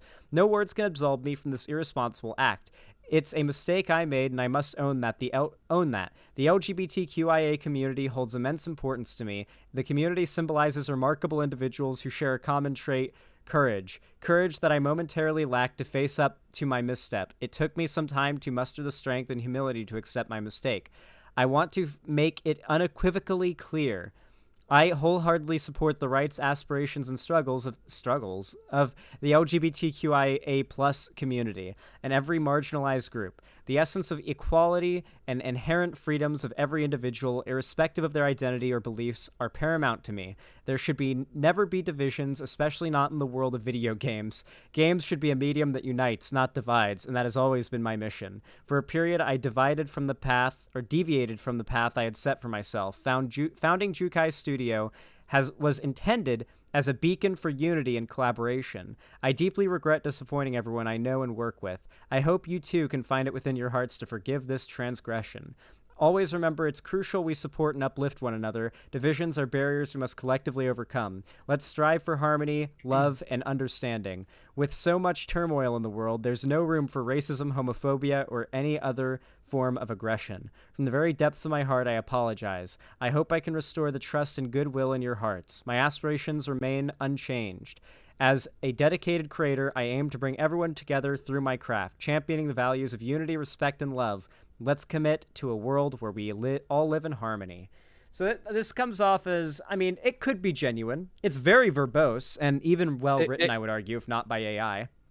It comes off very, I'm so sorry, kumbaya. Like I don't know how to put this, but it doesn't seem genuine at all to me. It seems like, hey, listen, can we go back to the tweets he was liking? Because those didn't seem like humor tweets. They just seemed like, this is an opinion I hold type tweets. Yeah, no, they were, the thing is that it's the same kind of deal with, it's the same thing that happens with Dave Chappelle, right? Where people say, oh, why are you freaking out over his jokes? But Dave Chappelle has never just made jokes. Like, when I say, hey, Ethan, you're gay, and then I say I'm just joking. Like, that's like, because I'm joking. I didn't mean it. Like, that's I don't mean it, is the fundamental thing that is implied when you say I'm joking after that. Dave Chappelle doesn't make jokes like that. Dave Chappelle does stand-up where he, like, makes cultural commentary in a funny way. Yes, what he says is a joke, but that doesn't mean it's not serious and he's not trying to make a point. And so people will, like, humorously, quote-unquote, make a transphobic or racist point, and then the defense is, well, they're joking. Well, they're not joking about the point they're making. They're jokingly making a point. There's a difference. And that's what a lot of these tweets are doing. We can take a look at them now. Towards the beginning of the... Towards the beginning, right, of his apology, he talks about how he's not even been able to focus on his game because of all the hate, right? So he opens with, I'm the victim in this, right? Okay, so one of the things he mentions is, I've gotten a shit ton of death threats and I've not been able to focus on the game. Now, I don't know about you, but I don't think that... how big was the controversy when this first came out? Like, did this guy receive mass hate? It was, like, a fair amount of, like, just Twitter hate. It's really hard to verify if they got death threats, but I'm sure that happened. Probably did, just by numbers. Yeah. But, like, to start off with, I've done something shitty. All right, I've been the victim here. And then also, because I've been facing the repercussion of my actions, my game failed that you guys were all excited for. You know, I don't know. It just seems weird in trying to pin the reader's emotions on something else. Because one thing that creators are really good at, or of any kind of medium, is that they know that their fans want to side with them. Their fans do not want to side against them at all. And so if their fan can reason an out for their creator's behavior, they will. An example of this would be like let's say I'm a creator, right? And I've done something bad. I have kicked a baby on national television, okay? And I do this long-winded apology, and in it I talk about how I used to have like hallucinations about babies being soccer balls, right? Obviously that's not a fucking apology or any kind of like absolving of what I did wrong. But people who really, really like me are going to be like, well, if you think about it this way, it did deeply affect him, so I think we should go a little bit easier on him. And I think saying like, well, this game dev, he's liking a bunch of transphobic tweets and shit like that, but he wasn't able to make his game, and I was really excited for that. And because everyone was so hard on him, we got a worse product, so I think we should just go easier on him. I don't know. It feels like it's trying to garner that kind of response. Maybe I'm being a little tinfoil hat, but like to start off with that is like if he had put that towards the end, that'd be one thing. But to start off with it is weird. True. Yeah, I definitely agree. And honestly, if this was just the apology and he just went on with making games and didn't do anything bad from that point on, I'd probably write that apology off as sincere. But what follows is way crazier and way deeper, and you're about to understand why I'm comparing this to the day before momentarily. Okay. Even this YouTuber does, because it's very analogous. What's that? It's too blurry? Oh, yeah, let me find a higher quality version. Oh, wait, I can't because he fucking deleted it. He deleted his apology. Nothing says I'm sorry better than deleting the time that you said I'm sorry. But hold on, Ethan and stream, one moment. My headset just died from lack of battery. One moment, I'm going to get some earbuds and plug them in, and I'll use them. One sec. Stream can't hear you, Ethan.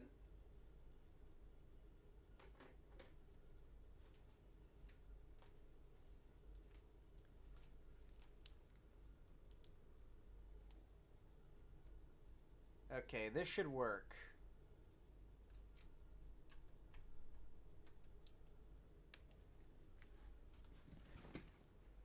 Okay. Let's see. But he immediately went under. Let's see how long it takes Zan to get his headset working again. This. I'm curious to see how quick I'm curious to see if this ends with like this guy's company getting shut down. I wouldn't be surprised. What would be this output device? Like, what would this be called? Lefty tech problems. But maybe it... Oh, God. This is what I get for leaving my headset unplugged overnight. Was for the best.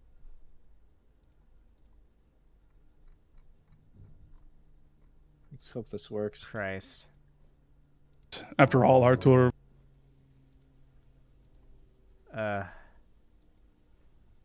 was clear. Huh. Clearly well, this isn't good, because everyone that I select is not working. This is the last one. Possibly. And none of them work. Cool. Yeah, okay, so that sucks. Yeah, not really tech problems, just like headset died. I forgot to plug it in last night. And this stream ended up being longer than expected, so it died. Fuck. Yeah, these earbuds don't work, guys. I can't get them to work. They like that audio port is just dead. So I have no audio on my PC. That kind of oof. Well, guys, I do apologize. I really wanted today to be a super stream. I really, really, really did. But I cannot control things like tech just dying out on me. Unfortunately, there's just a billion fucking things you have to account for to stream, and there's always shit that goes wrong. Internet outages, power outages, try using your phone, not a thing. So yeah, sorry guys. This is how I gotta wrap up stream. I really gotta get another headset, but they're expensive. I can't afford that shit. Anyway, guys, I'm gonna read Avalon of Babylon's donation, and then I'm gonna wrap things up. I'm gonna see if he'll send Avalon of Babylon, thank you for the tier 1 gifted sub to Wap Penguin. Wap Penguin 55. Thank you. I hope Wap Penguin appreciates it. Thank you for the $5. Says fuck you and that pun. I don't know what you're referring to there, but I'm sure I made a stupid pun. Thank you. I appreciate the $5. Dang, sorry, Zan. It sucks, but it is what it is. Ethan's gonna be live though, so you guys can go watch Ethan at least. That's pretty cool. Pog. Yeah, there's Ethan's link in chat. Go ahead and check Ethan out. We'll try to do this segment again tomorrow. I'll see if I can get Ethan on. It really sucks we got screwed over by my headset that fast into the segment. I heard it beep on me, like right when we started the segment. I thought maybe we had a half hour left in it, but it died so fast. Anyway, guys, I even charged it while I was in the shower before stream, but even that amount of time wasn't enough. God, I hate technology, dude. I'm becoming a boomer. Anyway, everybody, thank you for supporting me today. Hopefully soon we'll be able to get everything lined up that I can actually reliably stream without fucking tech problems, but I don't expect it anytime soon. Thank you guys for watching, though. I'll see you all tomorrow, and thank you for supporting me. As always, have a good one. Doo-doo fart.